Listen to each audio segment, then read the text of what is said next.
আসসালামু আলাইকুম। মায়াবাই ভৌতিকতার আজকের পর্বে আমি জাহিদ আপনাদের সবাইকে জানাই স্বাগতম। আশা করি আপনারা সবাই ভালো আছেন, সুস্থ আছেন।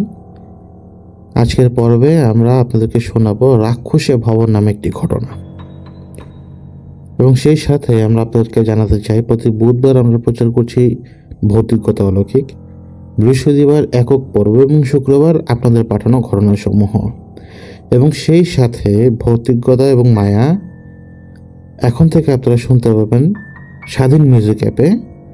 প্রত্যেক শনিবার দিন স্বাধীন মিউজিক অ্যাপে একটি করে পর্ব আপনাদের জন্য আমরা নিয়ে আসব, এবং এই পর্বটি কিছুদিন পরে যারা অ্যাপে শুনতে পাচ্ছেন না তাদের জন্য আমরা আমাদের চ্যানেলে আপলোড করে দেব। আশা করি আপনারা আমাদের পাশে থাকবেন। চলুন শুরু করা যাক আজকের পর্বের ঘটনা।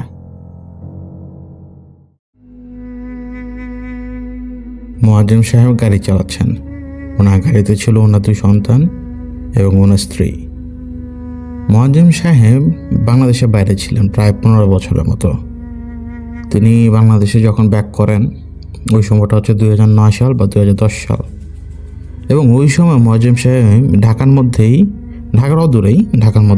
অদূরে একটা জায়গা তিনি পছন্দ করে কিনে ফেলেন, এবং সেই জায়গাটা তিনি ভরাট করেন। ওনার মূলত ইচ্ছা ছিল উনি এই জায়গায় নিজের অর্থায়নে একটি ভবন দাঁড় করাবেন, এবং এই ভবনের দ্বারাই তিনি তার ডেভেলপার কোম্পানির সূচনা করবেন। সেই সাথে যেই সিস্টেমে ডেভেলপাররা কাজ করে সেটা হচ্ছে যে উনি চেয়েছিলেন যে ওনার কিছু ফ্ল্যাট উনি ওনার নিজের অন্তর্গত রেখে বাকি ফ্ল্যাটগুলো উনি বিক্রি করে দেবেন, এবং ধীরে ধীরে ওনার কোম্পানিটা যাত্রা শুরু হবে এবং ব্যবসার প্রচার বিস্তার ঘটবে। তো মুয়াজ্জেম সাহেবদের পারিবারিকভাবে একটা পীরের পরিবারের সাথে কানেকশন আছে, তার আর কি মানে আর কি সেরকম আর কি ব্যাপার। তো ওই পীর সাহেবের কাছে মুয়াজ্জেম সাহেব যান। এটা যে কোনো কিছু শুরু করার আগে তারা করেন কি তাদের পারিবারিকভাবে ওই পীরের কাছে যান, এবং ওই পীরের দ্বারাই এটা দোয়া মাহফিলের মতো কোনো কিছু করে মানুষজনকে খাইয়ে দিয়ে তারা আর কি তারপরে তাদের কাজ শুরু করেন। তো মুয়াজ্জেম সাহেব ওই পীরের কাছে যান তার পরিবারকে নিয়ে। তো অনেক আলাপ করার পরে যখন মূল কথাটা তিনি পীর সাহেবকে বললেন যে আমি এইভাবে এটা ভবন দাঁড় করাবো, আর এইভাবে আমার কোম্পানিটা সূচনা হবে, তো পীর সাহেবের না মুখটা হুট করে কালো হয়ে যায়, এবং এটা আবার নোটিশও করেন মুয়াজ্জেম সাহেব। কালো হয়ে যাওয়ার পরে মুয়াজ্জেম সাহেব জিজ্ঞেস করলেন যে কোনো সমস্যা কি না। তো পীর সাহেব বললেন যে না সব ঠিক আছে। তো পীর সাহেব সেদিন এড়িয়ে গেলেন। এটা সেই দিন যেদিন হচ্ছে ওনারও আর কি ওই যে মানুষজন দাওয়াত দিয়ে খাইয়ে ওই যে একটা অনুষ্ঠান করে আমাদের দেশে মানুষজন বিভিন্ন রকম অনুষ্ঠান তো করে, দোয়া মাহফিল বলতে পারেন বা যেটাই হোক। তো রান্নার আয়োজন চলছে তখন। রান্নার আয়োজন যখন শুরু হলো প্রথমবার মাটিতে প্রথমে গর্ত করে তারপরে হচ্ছে মাটির চারপাশে ওই হিসাব করে ইট দেওয়া হয়, যাতে হচ্ছে ইট এবং গর্তের মাঝখানে যাতে লাকড়িটা খুব সহজে দেওয়া যায়। তো স্বাভাবিকভাবে আপনি যখন মাটিতে গর্ত করবেন অত তো পানি আসার কথা না। তারা যখন গর্ত খুঁড়তে যায় তখন এই ছোট্ট গর্ত খুঁড়তে গিয়েও শাবলে 2-3 কোপ দেওয়ার পরেও অস্বাভাবিকভাবে সেই জায়গায় ঘেমে যাচ্ছিল, মানে ফোটা ঘাম যেভাবে আসে ফোটা পানি আসছিল সেখানে। তো ওই জায়গা থেকে সরে যে আবার আরেক জায়গায় তারা খুললো, সেইখানেও পানি আসছে। এরপর আরেক জায়গায় খুললো, সেইখানেও পানি আসছে। তো এটা দেখার পরেই মূল হেড বাবুর্চি তিনি নির্দেশ দিলেন যে পানি আসুক, সমস্যা নেই, একবার আগুন ধরে গেলে কোনো কিছু হবে না, পানি টানি সব শুকিয়ে যাবে। তো তারপরে তারা খুললেন, ঘুরে ইট বসিয়ে লাকড়ি জ্বালাতে শুরু করলেন। এখন লাকড়িতে তারা তেল ঢেলে দেন, আগুন দাউ করে জ্বলে, একদম শুকনো লাকড়ি দাউ করে আগুন জ্বলে, কিন্তু তেলের প্রভাবটা শেষ হয়ে যাওয়ার সাথে সাথে সব শেষ। লাকড়ির কোনো সমস্যা হচ্ছে না, লাকড়িটা পর্যন্ত হালকা আগুনে জ্বলছেও নাকি, শুধুমাত্র একটা ছায়ার মতো পড়ে যেটা তেলের কারণে হয়। তো এই অবিশ্বাস্য ব্যাপারটা তারা লক্ষ্য করলেন যে তারা রান্না শুরু করতে পারছেন না। তো বাবুর্চি যেহেতু অভিজ্ঞ ছিলেন আর গ্রামের মানুষ একটা হাওভাও তারা ভালো বুঝে, তো সাথে সাথে ওই বাবুর্চি সাহেব গেলেন পীর সাহেবের কাছে।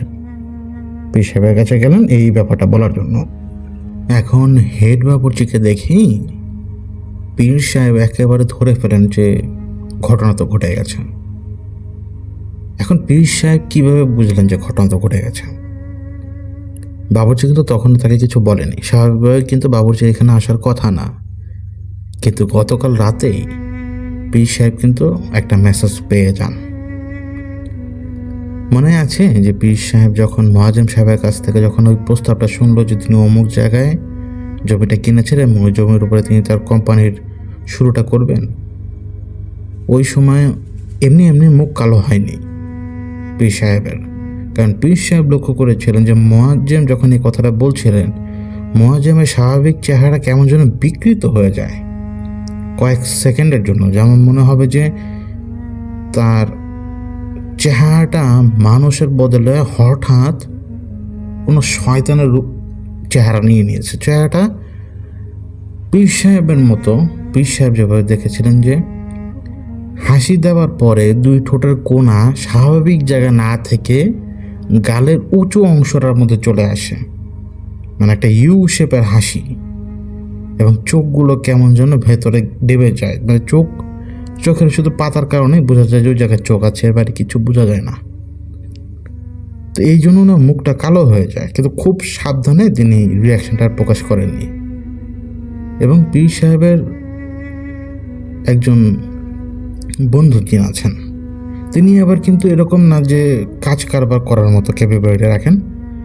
বন্ধু জিনিসের তো তার সম্পর্ক অনেক দিনের, এবং এই সম্পর্কটা হচ্ছে বন্ধুত্বের মতো, কেমন আছে কী আসা বিষয়, এবং বড়দের হয়তো পরামর্শ নিতেন তিনি। মানে সেই জিনিস কিন্তু আবার ক্যাপাবিলিটি ছিল না কিছু যে সে করতে পারবে। তো রাতের বেলা নামাজ পড়ে পীর সাহেব ঘুমান। পীর সাহেব কিন্তু রাতের বেলা ঘুমাচ্ছেন, তিনি স্বপ্নে একটা জায়গা দেখতে পান। পীর সাহেব স্বপ্নে এমন একটা জায়গা দেখেন যেই জায়গাটা হচ্ছে কাশবনও আছে, মানে দুই একটা কাশ ফুলও দেখা যাচ্ছে, এবং উঁচু ঘন জঙ্গল, মানে ঘাসের জঙ্গল, ছোট ছোট মানে আজগুবি গাছপালা জঙ্গল। এবং এর মাঝখানেই একজন লোক বসে কি যেন করছে। যিনি বসে আছেন সে যে কাজটা করছিল সেই কাজটা হচ্ছে সে কোনো সাধনা করছিল। তার দুই পা ছিল এমনভাবে রাখা যে দুইটা পা ওই কেবল সাধনা করার সময় যারা সাধনা করে তারা সেভাবে রাখতে পারে, সেই ভঙ্গিতে দুই পাটা এমনভাবে ভাঁজ করা, কিন্তু সে পায়ের আঙ্গুল যেন রীতিমতো কেউ তার হাত দিয়ে টেনে ছেঁড়ার চেষ্টা করছে।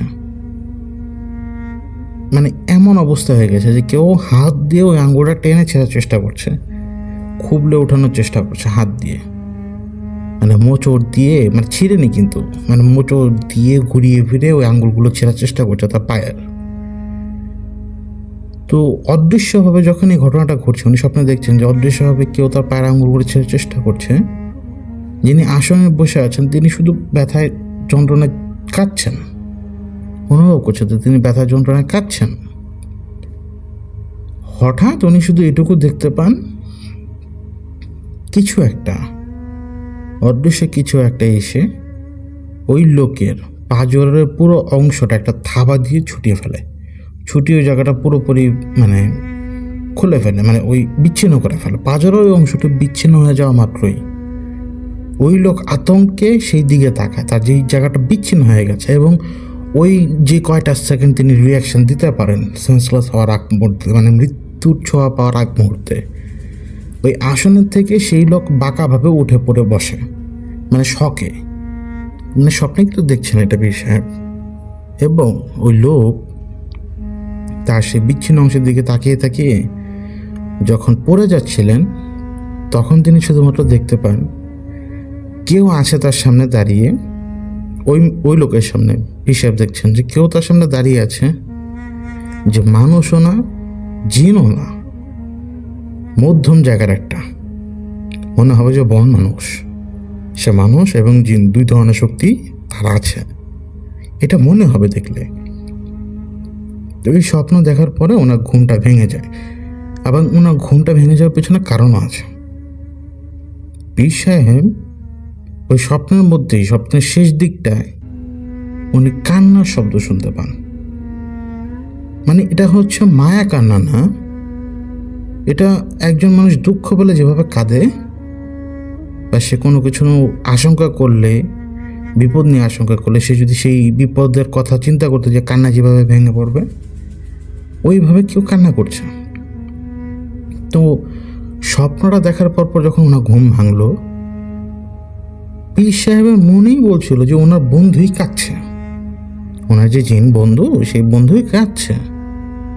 তো তিনি তার ঘর থেকে বের হয়ে আসেন এবং তিনি তার নামাজের ঘরের দিকে যান, এবং নামাজের ঘরের দিকে যেতে যেতে যেতে যেতে উনি বুঝতে পারলেন যে হ্যাঁ, ওনার দোস্ত মানে ওনার জিন বন্ধুই কান্না করছে। তো উনি সালাম দিয়ে ভেতরে প্রবেশ করেন। সালাম দিয়ে উনি যখন ভেতরে প্রবেশ করেন তখনও তিনি কাঁদছেন।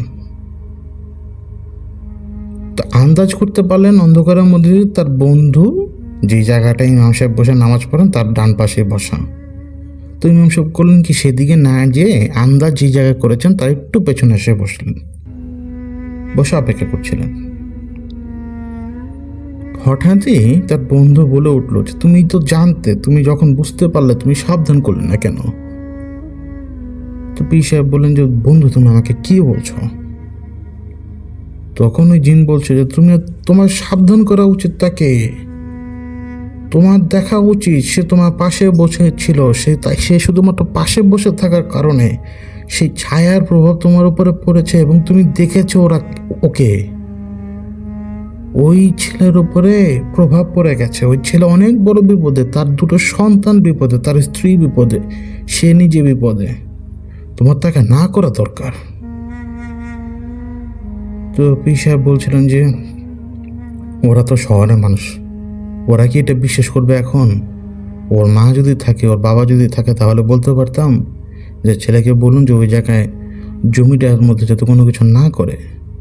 কিন্তু আমি যদি বলি আমাকে বিশ্বাস করবে না। সম্পর্ক ধরে রাখতে হলে বন্ধু আমাকে এটা লুকোতে হবে। তো তার ওই জিন কান্না করে বলছিলেন তুমি সম্পর্কের কথা বলছো, আজকে সে যদি তোমাকে অবিশ্বাসও করে, কাল তো সে বিশ্বাস করবে। সে শুধুমাত্র এখন পর্যন্ত সেই জমির মধ্যে পা দেয়নি। তুমি দেখেছো না, ওই জমির ইতিহাস অনেক খারাপ। ওই জায়গায় রাক্ষস বসবাস করে, ওই জায়গায় মানুষ পোড়ানো হয়েছে, ওই জায়গায় বদ্ধভূমির অংশ ছিল, ওই জায়গায় রাক্ষসের বসবাস। তোমার এটা তাকে না করা দরকার। সে ওখানে কিছু করতে পারবে না, শুধুমাত্র ক্ষতি এবং ক্ষতি আর বিনষ্টের বাইরে তার কিচ্ছু হবে না, তোমার তাকে না করা দরকার। কিন্তু পীর সাহেব বললেন যে বন্ধু আমি এ নিয়ে বলতে পারি, কিন্তু আমার কথা ওরা শুনবে না। এর চেয়ে বরং তুমি আমাকে একটা রাস্তা বলে দাও যে আমি কি করতে পারি। তখন বন্ধুজন বলল তোমাকে আমি রাস্তা বলে দিব, সে রাস্তা বললে কাজ হবে? ওরা তো এখানে চলে এসেছে ওর পিছু পিছু, ওর পিছনে ঘুরছে, তোমার বাড়ির আশপাশে ওরা আকাশে বাতাসে বিচরণ করে বেড়াচ্ছে। কাল সকালে যখন রান্না শুরু হবে তখন ওরা রান্না করতে দিবে না। পাতিলে বসাতে যাবে, পাতিল ফেলে দিবে। চাল ধুতে যাবে, চাল ফেলে দিবে। চাল রান্না করতে যাবে তো চুলা ভেঙে যাবে। ওরা কালই দেখিয়ে দিবে যে ওরা কি করতে পারে। এবং এর চেয়ে বেশি খারাপ কথা কি জানো, কাউকে ওরা তেলের মধ্যে ফেলে দেবে, গরম তেলের মধ্যে। আমি ঠেকাতে পারবো না বন্ধু, কিন্তু তুমিও ঠেকাতে পারবে না। তো পীর সাহেবের এই কথা শোনার পরে না উনি আশ্চর্য পুরোপুরি, মানে আসমান থেকে পড়ার মতো, কথা নেই বার্তা নেই, এমন এক ভয়ঙ্কর বিপদ হাজির। এবং থ্রেটের ব্যাপারে কেউ কিছু জানেও না। আর ওনার বন্ধু কিন্তু কিছু করতে পারবে না। ওনার বন্ধু কিভাবে করবে, কারণ তার তো সে অ্যাবিলিটি নেই। তো বন্ধু কান্না করতে করতে এখান থেকে চলে যান এবং পীর সাহেব সেখানে বসা অবস্থা শুনতে পান যে তার বন্ধু কান্না করতে করতে করতে 1 মাইল পার হয়ে গেছে, 2 মাইল পার হয়ে গেছে, 3 মাইল পার হয়ে গেছে, মানে সে চলে যাচ্ছে। এখন সকালবেলা যখন পীর সাহেব বাবুর্চিকে দেখলেন তখন তিনি বুঝতে পারলেন যে হ্যাঁ, খেলা শুরু হয়ে গেছে। এর আগ পর্যন্ত পীর সাহেব অনেক দোয়া করেছেন, কোরআন পাঠ করে বিভিন্ন সূরা পড়ে ওনারা তো আমল জানেন, আমল করে করে করে করে উনি ফরিয়াদ করেছেন ফজর থেকে শুরু করে, উনি দানা পানি পর্যন্ত পেটে নেননি। উনি শুধু ওনার মনে হলো যে এখন উঠে যাওয়া উচিত। তো তিনি উঠে এসে যখন বসছেন ঠিক তখনই প্রধান বাবুর্চি আসলেন। তার চেহারা দেখেই উনি বুঝে গেছেন, কিন্তু তারপরও বাবুর্চি বললেন যে পীর সাহেব এরকম এরকম পানি আসতেছে, আপনি এসে একটু ফু দিবেন, মনে হয় কোনো নজর টজর লাগছে।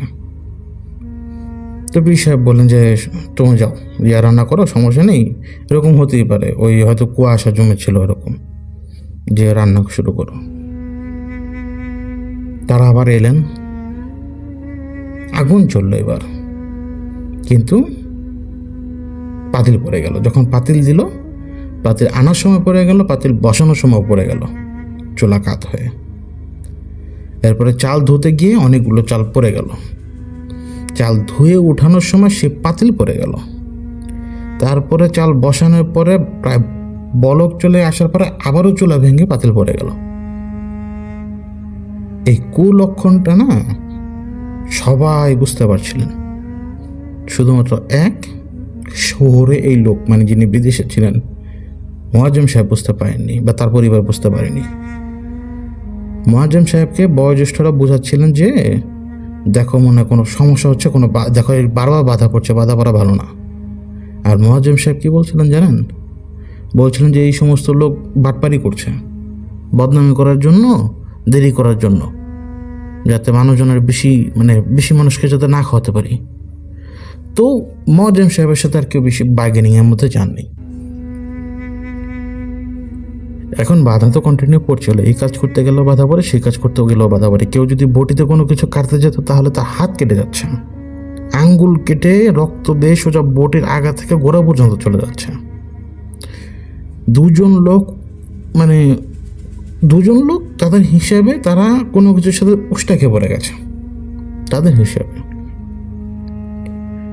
এবার আসে সবচেয়ে ভয়ঙ্কর ঘটনাটা। তখন তেল দেওয়া হয়েছে, অল্প তেল, বেশি না। তো রান্না শুরু হবে, কোনো কিছু ভাজা হবে, মানে ওই পরিমাণ তেল দেওয়া। যিনি তেলের উপরে এসে মশলা বা পেঁয়াজ জাতীয় কোনো কিছু দিতে যাবেন, তার শুধু এটুকুই মনে আছে যে তিনি আসলেন, কি যেন হলো, তিনি পড়লেন পাতিলের মধ্যে, তার মাথার পারে ওইভাবে পড়লো, সব কিছু না চলছে, চোখ মুখ সব। ওই লোকের এইটুকুই মনে আছে যিনি ভিকটিম। আর প্রত্যক্ষদর্শীরা দেখে সে নুয়ে স্বাভাবিকভাবেই হাতে থাকা ভারী জিনিসগুলো ঢালার মতো একটু নুতে যাবে, ওই নুয়ে থাকা অবস্থাতেই হুট করে সে তার মাথাটা পাতিলের মধ্যে পড়ে যায়, সে মাথা নোয়ান অবস্থা পাতিলের ভিতরে ঢুকে যায়। মনে হবে যে সে জ্ঞান হারিয়ে ফেলে পড়ে গেছে, এবং সিভিয়ার বার্ন হয় তার। তো ওই দিন আর কোনো মতেই মেজবান হয়নি, মেজবান পুরোপুরি পণ্ড। এবং এবার মেজবান পণ্ড হবার পরে মোয়াজ্জেম সাহেবকে যে সমস্ত বয়োজ্যেষ্ঠরা বোঝাচ্ছিলেন না, তারা এবার খুব কড়া ভাষায় বোঝালেন যে এবার দেখেছ বারবার বাধা পড়ার আসল ব্যাপারটা কি, এই যে দেখো জানে ক্ষতি হয়ে গেছে, এখন তোমার এখানে অ্যাক্সিডেন্ট হয়ে গেছে, বদনামি এমনি হয়ে যাবে। এখন মানুষ মনে করবে কি এই দাওয়াতের উপরে মনে হয় কোনো অভিশাপ আছে, এই লোকগুলা খারাপ, এরকম কথা রটে যাবে এখন। তো মোয়াজ্জেম সাহেব ব্যাপারটা দেখলেন কিন্তু কিছু বললেন না, ওনার ব্রেনেও না আসলে কিছু ধরে নাই, ওই রকম মাইন্ডসেট তো আসলে তার নাই যে কি হতে পারে, কি আসে বিষয়ে। তিনি ছিলেন বিদেশে প্রায় 14-15-20 বছর। তো তিনি পীর সাহেবের কাছে যান, তো যে জিজ্ঞেস করেন যে ঘটনা কি, কিন্তু ওনার চেহারার মধ্যে সন্দেহ ছিল, অনেক কিছু ছিল, প্রশ্ন থেকে শুরু করে অনেক কিছু। মানে উনি বিশ্বাসও করছেন না, আবার হালকা হালকা বিশ্বাসও করছেন। কিন্তু ওনার মনের মেইন ব্যাপারটা ছিল এরকম যে মানুষ হয়তো পণ্ড করতে চাচ্ছে, মানে সে ভালো কোনো কিছু করুক, মানে একটা বদনামি লাগিয়ে দিতে চাচ্ছে, মানে একটা অলক্ষী লাগাতে চাচ্ছে। তো পীর সাহেব বললেন যে আপনি জমিটা কিনেছেন কিভাবে? তো তখন তাকে বলল যে এরকম এরকম ওই জায়গা থেকে আমি জমিটা কিনেছি। তো পীর সাহেব জিজ্ঞেস করলেন আগে কি ছিল? তো এইটা আগে কি ছিল, এটা নাকি ধান ক্ষেত ছিল, এরকম একটা কথা, যেটা নাকি আগে ধান ক্ষেত ছিল, তো ওই প্লট হওয়ার পর থেকে এটা এরকম। তো পীর সাহেব বললেন ভালো হয় আপনি জমিটা অন্য জায়গায় বিক্রি করে দেন। তো মোয়াজ্জেম সাহেব এই কথা শুনেই ওনার এই যে এতক্ষণ পর্যন্ত যে ডাউটটা ছিল, মানে অল্প অল্প ডাউট যে হয়তো প্যারানর্মাল কোনো কিছু, আর পুরো ডাউটটা ছিল হচ্ছে যে মানুষ পণ্ড করতে যাচ্ছে, ওনার মানে পণ্ড করতে যাচ্ছে ওনার অনুষ্ঠানটা, সেইটাকেই উনি এখন সঠিক ধরে নিলেন যে পীর সাহেবেরও মতিগতি ভালো না, মানে ওনার ভালো কেউ চাচ্ছেন না, মানে এইটা উনি ধরে নিলেন। এবং সেখান থেকেই তিনি মানে পীর সাহেবের সাথে একটু রুট আচরণ করেই তিনি সেখান থেকে চলে আসেন তার পরিবারকে নিয়ে। তিনি গাড়িতে ওঠে এবং গাড়ি ড্রাইভ করতে শুরু করেন। তো তিনি গাড়ি ড্রাইভ করে যখন ফিরে আসছিলেন যে হাইওয়েতে চলার সময় হঠাৎ করেই, অন্ধকার তো তখন, হঠাৎ করেই ওনার মনে হলো যে উনি কোনো কিছুকে চাপা দিয়েছেন, আর গাড়িটা সেভাবে ঝাঁকি মেরে শেক করে উঠেছিল। মোয়াজ্জেম সাহেবের মাথা তো গরম ছিল আগে থেকেই, কিন্তু উনি প্রায় 1 ঘন্টার মতো ড্রাইভ করে আসছেন, এতক্ষণ ওনার মাথা ঠান্ডা হয়ে আসছিল, কিন্তু উনি এতটুকু মনে রাখতে পেরেছিলেন যে উনি ওই পীর সাহেবকেই দেখেছিলেন স্প্লিট সেকেন্ডের জন্য, জাস্ট একটা ফ্রেমের মতো। এই গাড়ির ডান পাশ থেকে জাস্ট অ্যাপিয়ার হলো, গাড়ির নিচে পড়লো, ওনার গাড়িটা ওনার উপর দিয়ে চলে গেল, এইটুকুই। এখন গাড়ি শেক মানে কাঁপছে এবং হালকা নিয়ন্ত্রণ হারিয়ে ফেলেছে। উনি মানে কন্ট্রোলটা নেওয়ার পরে গাড়িটা মানে থামাননি, গাড়ি কন্ট্রোল নিয়ে তিনি আরও জোরে ভাগিয়ে চলে আসছেন এবং উনি ঢাকায় এসে পৌঁছান প্রায় রাত তখন 2টা বাজে। তো এরপরে তিনি তার ওই জায়গায় কাজ শুরু করলেন, ভবন তৈরির কাজ। তো প্রথমে আপনাকে করতে হবে কি পাইলিং, আপনাকে সয়েল টেস্ট করে অন্যান্য কাজ করে তারপরে প্রথম কাজ হচ্ছে যে পাইলিং করা, তাই না? তো সে পাইলিংয়ের কাজ শুরু হবে এখন পাইলিংয়ের কাজ শুরু করার পূর্বে আগে জমিটা তো পরিষ্কার করতে হবে, মানে সাফ করতে হবে। জমি সাফ করার জন্য বেশ কয়েকজন মানে শ্রমিক তিনি নিয়োগ দেন মোয়াজ্জেম সাহেব। তো জমি যখন তারা সাফ করছেন, মোয়াজ্জেম সাহেব মানে একটু দূরে দাঁড়ানো বলতে তিনি তার গাড়ির ভেতরেই। তো একজন যিনি বয়স্ক, মানে যিনি লিডার আর কি ওই গ্রুপের, ওই শ্রমিকদের গ্রুপের, তো তিনি ওই মানে যে এই ঘাস ঠাস এগুলো সাফ করার সময় তিনি একটা হাড় আবিষ্কার করলেন এবং এটা প্রথমে মনে করলেন যে হয়তো কোনো জানোয়ারের হাড়। তো তারা একটা কোনো কিছু পেলে নিজেরা একটু দুষ্টুমি করে। তা তারপরে ওই হাড় উনি আরেকজনের হাতে দিলেন, আরেকজনের হাতে দিলেন, এরকম একটু ওনারা দুষ্টুমি করলেন। এইটা আবার লক্ষ্য করেছেন কি, মানে মোয়াজ্জেম সাহেব দেখছিলেন যে তারা কাঠের মতো কি নিয়ে জানি একজন আরেকজনকে ছুঁড়ে মারছে। তো তারা আবার কাজ শুরু করলেন। এর মধ্যে সবগুলো শ্রমিকেরই কম বেশি সবার নজরেই হাড়ের টুকরা নজর আসতে শুরু করলো, মানে মানুষের হাড় না, এটা স্পষ্ট না যেটা কার হাড়, এটা প্রাণীর হাড় নাকি মানুষের হাড়। তো হাড় গোড় যখন অতিরিক্ত মাত্রায় মিলতে শুরু করলো, ওনারা যখন এক জায়গায় মানে ছুঁড়ে ছুঁড়ে জমাচ্ছিলেন, প্রায় জমিটা প্রায় অর্ধেক সাফ করার পরে তারা খেয়াল করলেন যে এখন যে পরিমাণ জমেছে প্রায় একটা গামছা ভরে যাবে এই পরিমাণ হাড়ের টুকরো। মানে এখন একটু অ্যাবনর্মাল লাগছে যে এত হাড় তো থাকার কথা না। তো হাড়গুলো ওনারা যখন জমিয়ে ওনারা করলেন কি, মোয়াজ্জেম সাহেবকে ডাকলেন।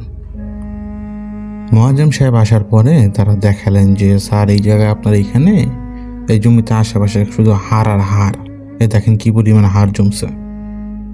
তো মহাজন সাহেব মনে করলেন যে এই জায়গাটা তো খালি, কেউ এসে চুরিমুরি করে, হয়তো মানুষের গরু থাকে, ছাগল থাকে, এগুলো হয়তো এখানে এসে চুরি টুরি করে খেয়ে এখানে এই হাড় মারগুলো সব ফেলে গেছেন। তো এর মধ্যে একজন প্রায় মাঝ বয়সের শ্রমিক উনি ডেনাই করলেন, উনি বললেন যে না, এটা বলে উনি একটা হাড় তুলে নিলেন। হাড় তুলে নিয়ে উনি বললেন যে দেখেন এটা হাতের হাড়। তো মহাজন সাহেব একটু কড়া ভাষায় বললেন যে তুমি কি ডাক্তারি বলা মানে নাকি, কারণ তুমি চিনলে কীভাবে এটা যে মানুষের হাড়?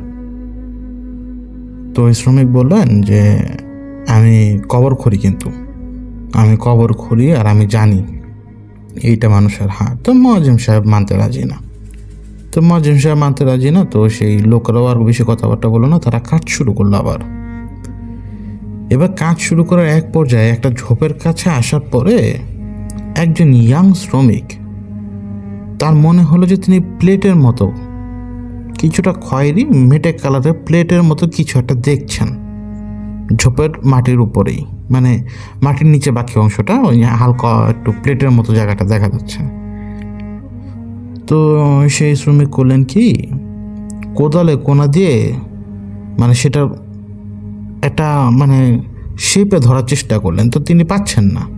তো অনেক যাতাযাতি করে যখন মনে হলো যে হ্যাঁ এবার তো খাপ খেয়েছে, এবার টান দিলে চলে আসতে পারে, যখন সে টান দিল মাটি থেকে এটা উঠে আসলো এবং ওইটা ছিল মানুষের কঙ্কালের মাথা। আমাদের যে কঙ্কাল, এই কঙ্কাল মানে আমাদের মাথাটা, ওটা পেছনের সাইড ছিল। তো যখন উঠানোর পরে, যখন উঠানোর মধ্যেই যে সময় একটা কাত হওয়ার সাথে সাথেই ওই শ্রমিক মানে আল্লাহকে বলে চিৎকার দিয়ে লাফ দিয়ে ওঠেন। তো মুয়াজ্জিম সাহেব পেছনেই চলে আসছিলেন। তো ওই গাড়ির মধ্যে না ঢুকেই দাঁড়িয়ে কার সাথে ফোনে কথা বলছেন, যখন এই হই হল্লা শুনলেন তিনি তাকালেন, দেখলেন যে ওই একজন শ্রমিক উঠে অন্য জমির দিকে দৌড় দিয়ে চলে গেছে এবং তারা শ্রমিকরা ডাকাডাকি করছে এবং জড়ো হয়ে কি যেন দেখছে। তো তিনিও হাউ কাউ করতে করতে সেখানে যান এবং যাওয়ার পরে তার নিজেরও পায়ের তলার জমিন সরে যায়, কারণ আগে তো কখনো তিনি নরকঙ্কাল দেখেননি। তো তিনি এমনভাবে মাথাটা দেখতে পান যে মানে মাথার অংশটা, চোখের অংশটা, নাকের অংশটা মাটিতে এমনভাবে রাখা, মানে এমনভাবে পড়ে আছে, আর মুয়াজ্জিম সাহেব এমন জায়গায় দাঁড়ানো যে মনে হচ্ছে যে ওই মাথাটা ওনাকে দেখছে, ওই কঙ্কালটাই ওনাকে যেন দেখছে। তো ওনার ভারী রকম অস্বস্তি হয়। তো সেদিক থেকে উনি চোখ ফিরিয়ে বললেন, মানে জিজ্ঞেস করলেন যে ঘটনা কি। তো তারপরে ওনাকে ওই শ্রমিকরা বললো যে এখানে ওনারা কাজ করবেন না। কিন্তু এই যে কঙ্কালটা যেহেতু পাওয়া গেল না, এখন এটার একটা সমাধান করতে হবে। উনি কিন্তু পুলিশের কাছে যেতে পারবেন না, গেলে কিন্তু উনি ওনার কাজ করতে পারবেন না, বরং আরও উটকো ঝামেলা জড়াবে। তো এর একটা সমাধানের দরকার। তো তিনি শ্রমিকদের সাথে কথা বললেন। কথা বলার পরে তিনি তাদেরকে বললেন যে তুমি আমার এই জমিটা একটু সাফ করে দাও, আর এইখানে যেহেতু যে ইয়া পেলে, কঙ্কাল পেলে, মানে মাথাটা পেলে, তাহলে বাকি অংশও থাকতে পারে। এটা এমনও তো হতে পারে এটা মানুষের কবর ছিল এই জায়গায়। তো তোমরা এক কাজ করো, এই অল্প একটু খুঁড়ো, আশপাশে সব জায়গা থেকে মানে এক কপ করে মাটি উঠিয়ে ফেলো, জমি থেকে উঠিয়ে পাশে জমাও। আর এর মধ্যে কোনো কিছু থাকলে তো হলোই, কারণ আমার এখানে ফাউন্ডেশনের কাজ শুরু হবে। তো তখন এগুলো যদি বের হয় আমার আরও বড় বিপদ, আর আমি তোমাদেরকে টাকা বেশি করে দিব। আর শ্রমিকরা তো আরও তো বেশি অসৎ না। তো শ্রমিকরা শুধু বললেন যে আপনারা আমাদের চা খাওয়ার টাকা দিন, মানে চা নাস্তা খাওয়ার টাকা দিলেই হবে। তারা কিন্তু অসৎ না, শ্রমিকরা কিন্তু কোনো রকমের অসৎ না। তো ঠিক আছে, ওনার জন্য আরও সহজ, হ্যাঁ চা নাস্তার টাকা সহজ হয়ে যাবে।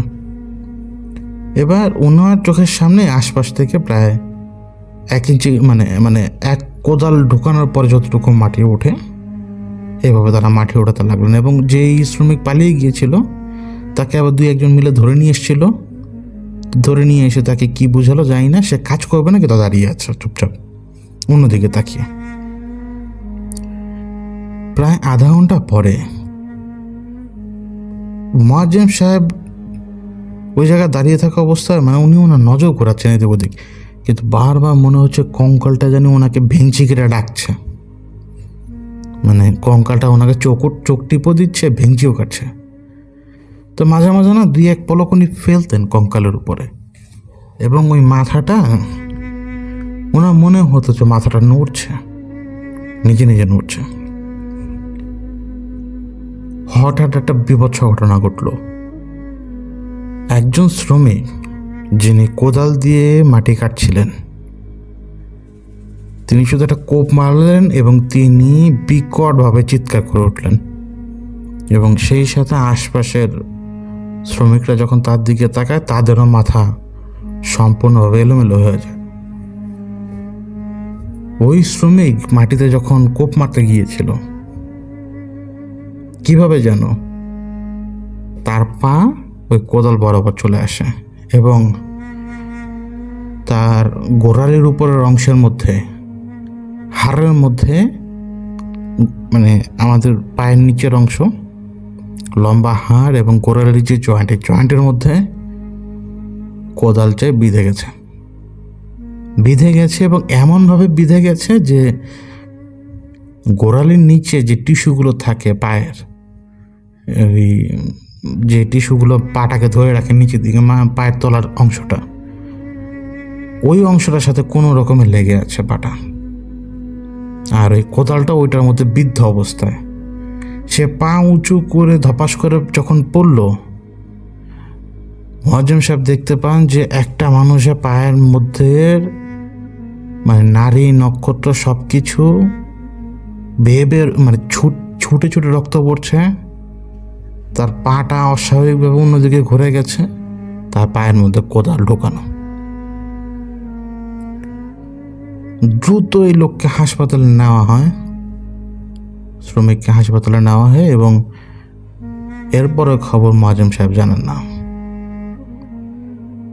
মুয়াজ্জেম সাহেব কিছু বেশি টাকা দিয়ে ওই সিনিয়র ব্যক্তিকে বলেছিলেন যে এগুলা মিটমাট করে ফেলো, আমাকে এগুলো আমাদের ঢোকাবে না।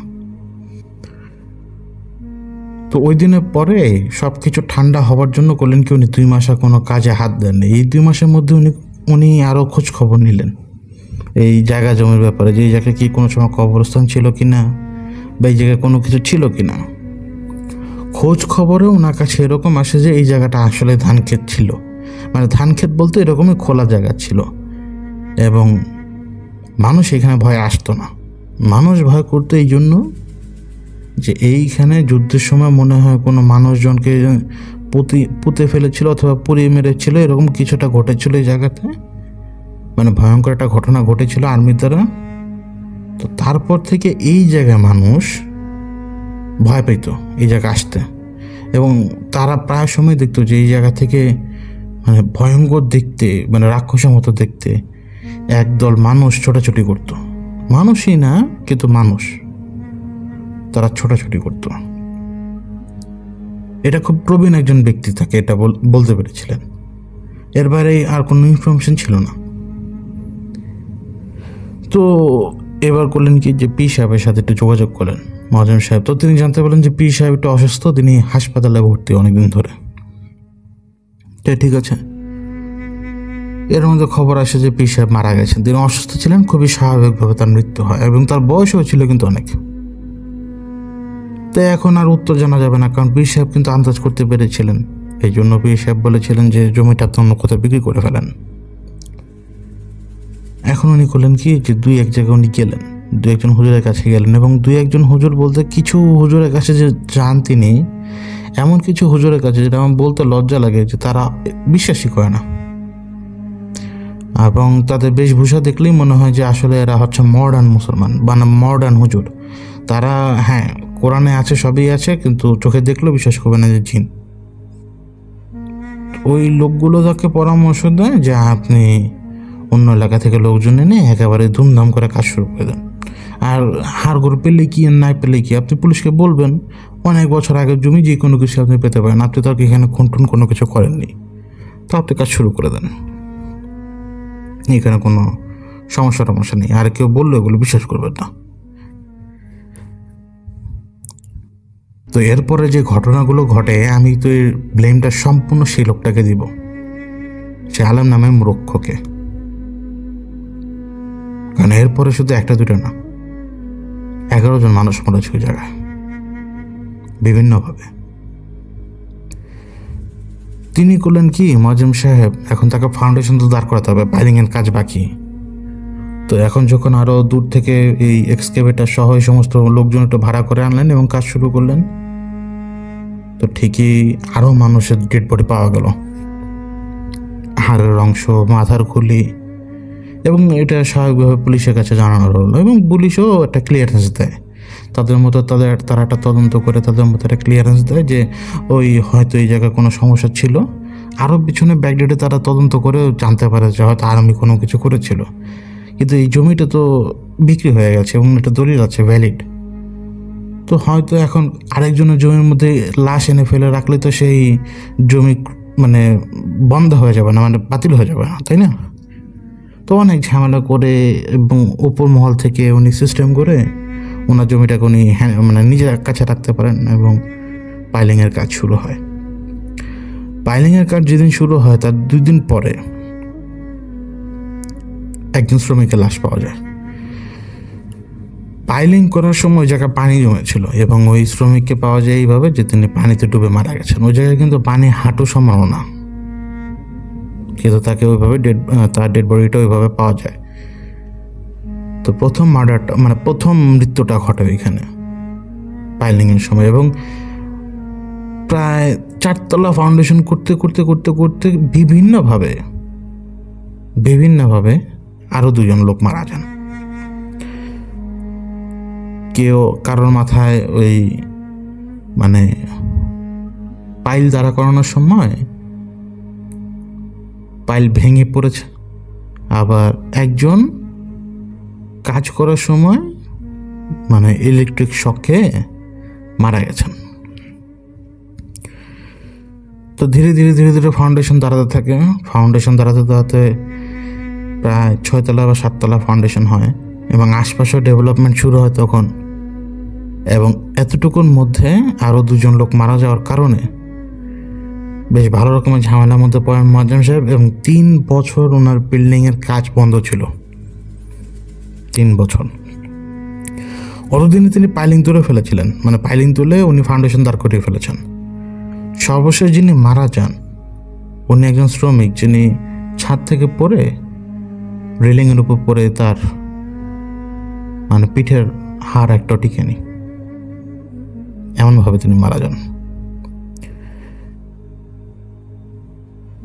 তো এরপরে ওই যে কয়টা বছর বন্ধ না কাজ ওনার এই মৃত্যুগুলোর কারণে, আশেপাশে যে 2-1টা ভবন দাঁড়াচ্ছিল ধীরে ধীরে, ওইখানকার শ্রমিকরা না লক্ষ্য করতো এই বিল্ডিংয়ের মধ্যে না ছোট ছোট মানুষের মতো কারা যেন দৌড়াদৌড়ি করতো, বৃষ্টি বৃষ্টি শব্দ হতো, ভয়ঙ্করভাবে কান্না করার শব্দ আসতো বা চিৎকার করার শব্দ আসতো। ছাদ থেকে কেউ ধূপ করে নিচে পড়তো, কেউ ওমা গো বলে চিৎকার করে উঠতো, পানির মধ্যে ছপছপ করে দৌড়াতো কেউ। এই সমস্ত শব্দ শুনতো এবং ধীরে ধীরে ধীরে ধীরে না বিশাল একটা বদনামি শুরু হয় ওনার এই জায়গার নামে এবং আরও রটতে শুরু করে যে এটা তো খারাপ জায়গার উপরে সে বিল্ডিং দাঁড় করাচ্ছে, তাহলে তো এরকম হবেই। এবং আরও ভালোভাবে রটনা রটে। সেই সাথে 5টা তো অ্যাক্সিডেন্ট ঘটেছিল, 5 জন লোক তো মারা গেছে। প্রায় 3-4 বছর কাজ বন্ধ থাকার পরে ওনার কাজ শুরু হয় ঠিক করোনার আগে। করোনা তখন 6-7 মাস দূরে, ওই সময় উনি আবার কাজ শুরু করেন। ওনার যেহেতু ফাউন্ডেশন দাঁড় করানো, তাহলে উনি চাইলে এখন চারপাশে ব্রিক ওয়ালটা তুলতে পারবেন এবং অন্যান্য কাজগুলো তিনি শুরু করতে পারবেন। তো উনি এবার করলেন কি যে দূর থেকে আরও কিছু লোকজন আনালেন এবং নতুনভাবে কাজ শুরু করলেন, নতুন ইঞ্জিনিয়ার দিয়ে নতুনভাবে নতুন সিস্টেমে কাজ করাতে শুরু করলেন। নতুন করে যেহেতু তিনি কাজ শুরু করেছেন, তিনি শ্রমিকদের সাথে সাথে ওই ভবনে একজন কেয়ারটেকার অথবা ম্যানেজার এরকম একটা পোস্টে একজনকে নিয়োগ দেন এবং সেই ব্যক্তি তখন 4 তলায় একটা রুমে থাকতেন রাতের বেলা। তার বাড়ি ছিল দূরে, তিনি শহরে থাকতেন মেসে, এবং মেস থেকে তিনি আসলে তখন ওই বাড়িতে অবস্থান করছেন। তো প্রথম দিন রাতে ওই ব্যক্তি ঘুমাতে পারেননি, বারবার তার ঘুম ভাঙতো, আর সে অদ্ভুত অদ্ভুত সব স্বপ্ন দেখত। সে স্বপ্ন দেখত যে তার সামনে কষায়ের পাটি বিছানো, যে পাটির উপরে মাংস রাখা হয়, এবং ওই পাটির উপরে মাংস স্তূপ করে রাখা।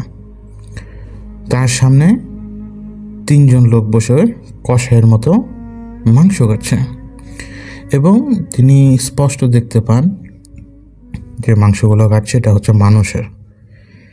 তাদের পা কাটছে, পা থেকে সুন্দর মতো চেঁচে মাংস তুলে সেই মাংসগুলো টুকরো টুকরো করে পাশে জমাচ্ছে। এবং যারা এই কাজটা করছে তারা দেখতে মানুষ হলেও তারা কেমন যেন রাক্ষসের মতো। তাদের চোখটা কেমন যেন, তাদের মুখটা কেমন যেন, তাদের নাক কেমন যেন, তাদের কান অস্বাভাবিকভাবে বড়, মানুষের মতো কিন্তু বড়। তাদের মাথাটা উপরের দিকে মোটা, নিচের দিকে থুতনি চিকন। তারা কেমন যেন ভয়ঙ্কর দেখতে। আবার রাত্রে একটা স্বপ্ন দেখতে পান। এই ধরনের স্বপ্ন দেখে আবার একটা স্বপ্ন দেখতে পান যে তার সামনে কেউ, মানে তিনি এমন একটা জায়গায় শুয়ে আছেন, তার চোখের সামনে এক গাদা মাংস রাখা। এখন সেখান থেকে একটা স্মেল আসছে, গন্ধ, মাংসটা কেমন যেন দেখতে। আবারও তার ঘুম ভাঙে, এবং আবারও তিনি আবার ঘুমিয়ে যাওয়ার পরে আবারও একটা স্বপ্ন দেখতে পান। তাকে রান্না করে দেওয়া হচ্ছে মানুষের মাংস, এবং তিনি গোগ্রাসে সে মাংস গিলছেন। কেউ তাকে রান্না করে দিচ্ছে, পাতিলের মধ্যে, ডেকচির মধ্যে রান্না হচ্ছে। ওই ডেকচি দিয়ে মানে সুন্দর মতো বাটিতে মাংস তুলে দেওয়া হচ্ছে। মানুষের মাংস দিয়ে মেজবান হচ্ছে। আবার তার ঘুম ভাঙে। তো এবার যখন ঘুম ভাঙে তার, তখনও মাগরিবের মানে ফজরের সময় হয়নি, কিন্তু হয়ে আসছে, ফজরের সময় হয়ে আসছে। তার কেন যেন মনে হলো যে তার রুমের বাইরে, দরজার বাইরেই অনেকগুলো লোক দাঁড়ানো। এখন দরজা খুললেই হয়তো দেখবেন অনেকগুলো লোক দাঁড়ানো। তারা অন্ধকারের মতো দেখতে, অন্ধকারের মতো তাদের শরীর কালো, এবং তাদের শুধু দুটো চোখ আছে, চোখগুলো জলজল করছে। তো ইঞ্জিনিয়ার সাহেব তো প্রথম রাতে ঘুমাতে পারেনি, তো দ্বিতীয় রাতে ওনার সাথে ঘটে সবচেয়ে বাজে ঘটনাটা। ওই ইঞ্জিনিয়ার সাহেব, তার ঘুমটা ভাঙে হচ্ছে একটা ভাইব্রেশনে, কেউ কোনো কিছু কোপাচ্ছে এরকম। তো তার ঘুম ভাঙার পরে তিনি শুনতে পান যে শ্রমিকদের কণ্ঠে কথাবার্তা হচ্ছে, এবং ওরা কি যেন করছে। তো তিনি পাত্তা না দিয়ে তিনি ঘুমানোর চেষ্টা করেন। তো শব্দের মধ্যে তার ঘুমানো যায় না, এবং শব্দটা ওনাকে ইরিটেট করছিল। তো তিনি গেট খুলে, বাইরে গেট খুলেই উনি শাউট করলেন, মানে চিৎকার করে বললেন, আপনারা এগুলো এখন করছেন কেন? এখন ঘুমানোর সময় না, আপনাদের সকালে ডিউটি আছে না, তাহলে আপনারা এগুলো করছেন কেন? শব্দটা গায়েব, যে শব্দটা হচ্ছিল কথাবার্তা শব্দ এবং কোপাকুপি শব্দ, যে কষায়ের মতো গায়েব হয়ে গেল শব্দটা। তিনি গেট লাগিয়ে শুতে গেলেন, আবারও শুরু, কথা বলছে, হাসি ঠাট্টা হচ্ছে, কাজ করছে, কাটাকাটি হচ্ছে। তিনি এবার আবারও গেট খুলে ডাক দিলেন, কিন্তু এবার না শব্দটা থামেনি, এবং ওনার একটু ইগোতে লাগলো যে এত বড় সাহস, এই 3rd ক্লাস এই লোকগুলো আমার কথাকে গুরুত্ব দিল না। তো তিনি শব্দ ধরে সামনের দিকে আগালেন। সামনে করিডোরে ঠিক বাম দিকে মানে একটা ফ্ল্যাট, ওই ফ্ল্যাটের ভেতর থেকে শব্দ আসছে। তো তিনি ভেতরে ঢোকার পরে বুঝতে পারেন যে ভেতরে আলোর একটা ব্যবস্থা আছে, খুবই কম ওয়াটের একটা আলো। তো তারপরে তিনি একেবারে মানে হামকি ধুমকি দিতে যাচ্ছেন ভিতরে। ভেতরে যাবার পরে তিনি দেখতে পান 4টা মানুষের লাশ, এটা দেখার পর উনি হয়ে যান এবং তিনি এমনভাবে দেখতে পান যে লাশগুলো পেছনমুখী, মানে তাদের তাদের পিঠের অবস্থা দেখছেন, পিঠ, নিতম্ব, উরু এই অংশটা দেখা যাচ্ছে, মানে বুক ভর দিয়ে মাটির উপরে শোয়া অবস্থা লাশগুলো। 4টা মানুষের পাশে পঞ্চম আরেকটা মানুষের লাশ, এবং সেই লাশের সামনে বসে আছে 3জন লোক। তারা বিরক্ত, তারা রেগে গেছে, তাদের চোখগুলো বড় বড়, তাদের চোখগুলো মনে হচ্ছে তাকে গিলে ফেলবে এখন। আর একটু খেয়াল করার পরে উনি দেখতে পান যে ওই লোকের হাত কাটা, কোনো রক্ত নেই, কোনো কিচ্ছু নেই, এবং কষাই যেভাবে মাংস কাটে তাদের সামনে কিছু মাংস কাটা। আর একটু ভালো করে সে যখন দেখলো, মানে ওই কাঁপতে থাকা অবস্থায় তার নজর গেল নিতম্বের দিকে। উরু থেকে নিতম্বের অংশটা এমনভাবে কেটে নিয়েছে, মানে সেইটাই যেন ওরা ওইখানে টুকরো টুকরো করছিল। ওই ইঞ্জিনিয়ার কিছু বুঝে ওঠার আগেই সে যখন দৌড় দিতে যাবে, তার ঘাড়ের উপরে কে যেন চড়ে বসলো এবং কি যেন একটা বুড়ুম বুড়ুম কি যেন এটা বলতে লাগলো। ইঞ্জিনিয়ার ওই ধাক্কায় কাত হয়ে পড়ে কিছুর সাথে একটা পানি খাওয়ার পরেও তিনি কোনো রকম ওঠেন, কিন্তু কে যেন ওনার পা ধরে ওনাকে হরকা টান মেরে নিচে ফেলে দেয় এবং ওনার উপরে চড়ে বসে ওনাকে কিল ঘুষি মারতে শুরু করে এবং অদ্ভুত রকমের শব্দ, এবং তারা যেন পৈশাসিকভাবে হাসছে সবাই। খামচিগুলো ওনার পিঠে তখনও বিদ্যমান, কারণ আমি ওনাকে দেখেছি, আমি ওনার পিঠটা দেখেছিলাম। ওনার পিঠে খামচির দাগে ভরা, এমনভাবে খামছে যে ওনাকে মানে খুবলে জাস্ট খেতে চেয়েছে। জিন্দা একটা মানুষ পেয়েছে, এবার খুবলে যেভাবে পারি খাই। উনি আজান আসলো, উনি নিস্তেজ হয়ে গেছে, উনি মনে করেছে যে ওনার পিঠ থেকে মাংস তুলে ফেলেছে ওরা। আজান পড়া মাত্রই সব কিছু মানে নিস্তব্ধ হয়ে গেল, সব কিছু জাস্ট বাতাসের মতো উড়ে গেল দূর থেকে একটা আজান পড়ার পরে। তো উনি ওনার শরীর নাড়াতে পারছে না।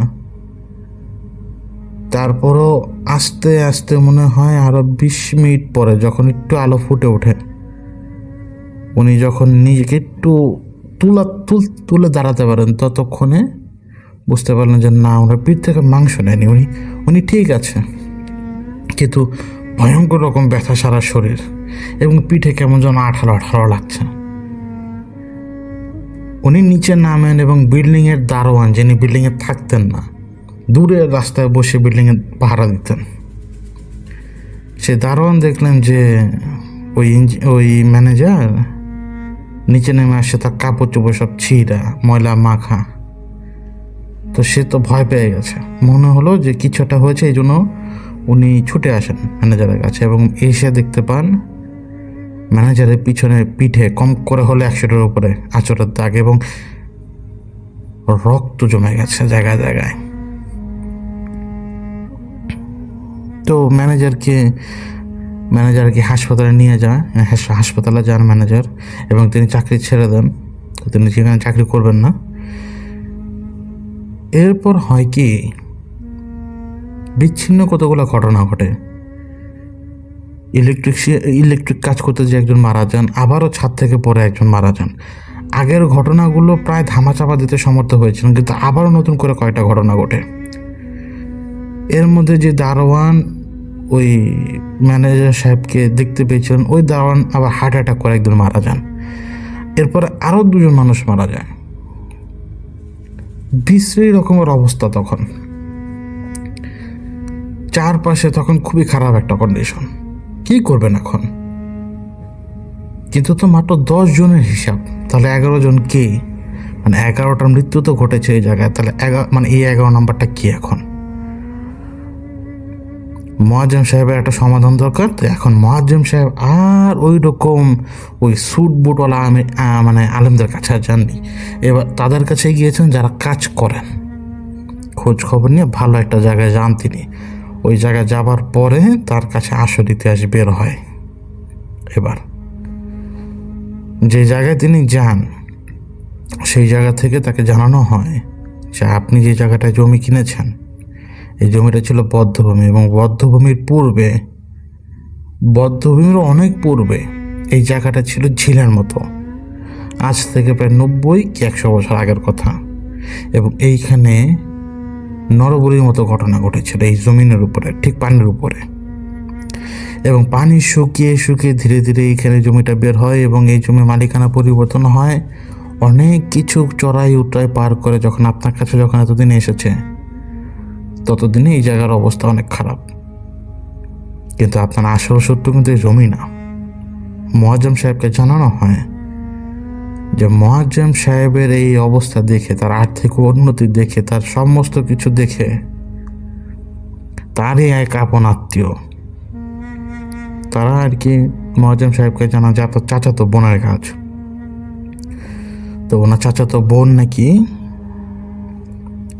যে কোনো এক মাধ্যমে মোয়াজ্জেম সাহেবের ক্ষতি করার জন্য এবং ওই ভবনের যেহেতু কোনো কিছু ওই জমিতে যাতে উনি কোনো কিছু না দাঁড় করাতে পারেন, সেই জন্য তারা এক ভয়ঙ্কর গ্রুপকে ওই জায়গায় এনেছেন এক লোকের মাধ্যমে। তারা একটা মহিষ খেয়ে, আমি আবারও বলি, তারা একটা মহিষ খেয়ে এই জমিতে এসেছে। হ্যাঁ, এই জমিতে আগে সমস্যা ছিল, কিন্তু এতটাই প্রকট ছিল না। যখন মোয়াজ্জেম সাহেব বাংলাদেশে ফিরে আসেন, ওই সময় মোয়াজ্জেম সাহেবের ক্ষতি করার জন্য ওই চাচাতো বোন উঠে পড়ে লাগে। তারা দুবার চেষ্টা করে বিভিন্নভাবে ক্ষতি করার, প্রায় সফলও হয়ে যায়, কিন্তু কোনো কারণে তারা শেষ পর্যন্ত আর করতে পারেনি। এই এখন একটা লোকের মাধ্যমে একটা ভয়ঙ্কর গ্রুপকে তারা এনেছে, যারা হচ্ছে রীতিমতো রাক্ষস, এবং এরা থাকে পাহাড়ি এলাকায়। এদের মূল খাদ্যটাই হচ্ছে মাটির নিচে যেরকম খরগোশ থাকে, ইঁদুর থাকে, সাপ থাকে, মানে মাটির মধ্যে গর্ত করতে শিয়ালও থাকে, ওরা এগুলোকে খায় এবং ওরা মাংসাশী। তো আবার ওদেরকে কন্ট্রোল করার জন্য আবার দুজন খারাপ জিনকে রাখা হয়েছে এখানে, কারণ ওদেরকে কিন্তু আবার কোনো মানুষ কন্ট্রোল করতে পারবে না তো জিন ছাড়া। আবার দুজন জিনকে এখানে রাখা হয়েছে, যেই দুজন জিন মোয়াজ্জেম সাহেবের পিছু পিছু যে ওই পীরের বাড়িতে কিন্তু ওই বাকি কাজগুলো করেছিল, ওই তেলের মধ্যে ফেলে দেওয়া থেকে শুরু করে ভাতের পাতিল ফেলে দেওয়া, চুলার মধ্যে পানি উঠে আসে, এগুলো তাদের কাজ ছিল। দুজন মেইন জিন এই রাক্ষসগুলোকে পুষছে এখানে বসে বসে। রাক্ষসগুলো কুকুর, আর জিন দুজন হচ্ছে কুকুরের মালিক। এখন সমাধান কি? সমাধান হচ্ছে ওই বাড়িটা বন্ধ করা। এখন বন্ধ করবেন কিভাবে তিনি বাড়ি? যে জায়গায় তিনি গিয়েছিলেন সমাধানের জন্য, সেইখান থেকে তার সাথে পাঠানো হয় 11 জন ব্যক্তিকে পাঠানো হয়। তাদের হাতে তুলে দেওয়া হয় শাবল এবং 11টা বোতল, এবং 11টা নির্দিষ্ট স্থানে এই বোতল রাখার নির্দেশ দেওয়া হয়। 7 নম্বর বোতল রাখার সময় ঘটে ঘটনা। ওই 7 নম্বর বোতল রাখার সময় যখন শাবল দিয়ে ফ্লোরের পাশে, মানে অল্প একটু ফ্লোর ভাঙতে হবে, তারপরে মাটি পেয়ে যাবে। ওটা ভাঙার সময় হয় কি, ওই শাবল ছিটকে যে যিনি শাবল দিয়ে আঘাত করছেন তার বুড়ো আঙ্গুলের উপরে পড়ে, বুড়ো আঙ্গুল এবং বুড়ো আঙ্গুলের পাশের আঙ্গুলের উপর পড়ে, এবং মুহূর্তের মধ্যে তার দুটো আঙ্গুল বিচ্ছিন্ন হয়ে যায়। বিচ্ছিন্ন হয়ে যেই জায়গায় তিনি বোতলটা রাখার জন্যই আর কি ওই গর্তটা খোঁড়া, মানে নির্দিষ্ট যে স্থানে বোতলটা রাখতে হবে, ওনার পায়ের থেকে রক্ত ছিটকে হোক বা যেভাবে হোক ঠিক ওই জায়গাটা ভরে যায় কয়েক সেকেন্ডের মধ্যে। এবং শকে ওই লোক তো কোনো কিছু বুঝতে পারেনি। প্রথমে তার মনে হলো যে কেমন যেন ঠান্ডা লাগলো, তারপরে গরম লাগলো, তারপরে শুরু হলো ভয়ঙ্কর ব্যথা। ও যতক্ষণে তিনি তার পা ধরেছেন, তার পাশের যে ব্যক্তি ছিল, যার হাতে ছিল যে 7ম বোতলটা, ওই বোতলটা তার হাত থেকে পড়ে যায়, ফেটে যায়। ওই বোতল ফেটে যাওয়া মাত্রই পাশে দাঁড় করানো লোহার রড পড়ে যায় তাদের উপরে। এই লোহার রড যে ওইখানে দাঁড় করানো, এটা কেউ খেয়াল করেনি।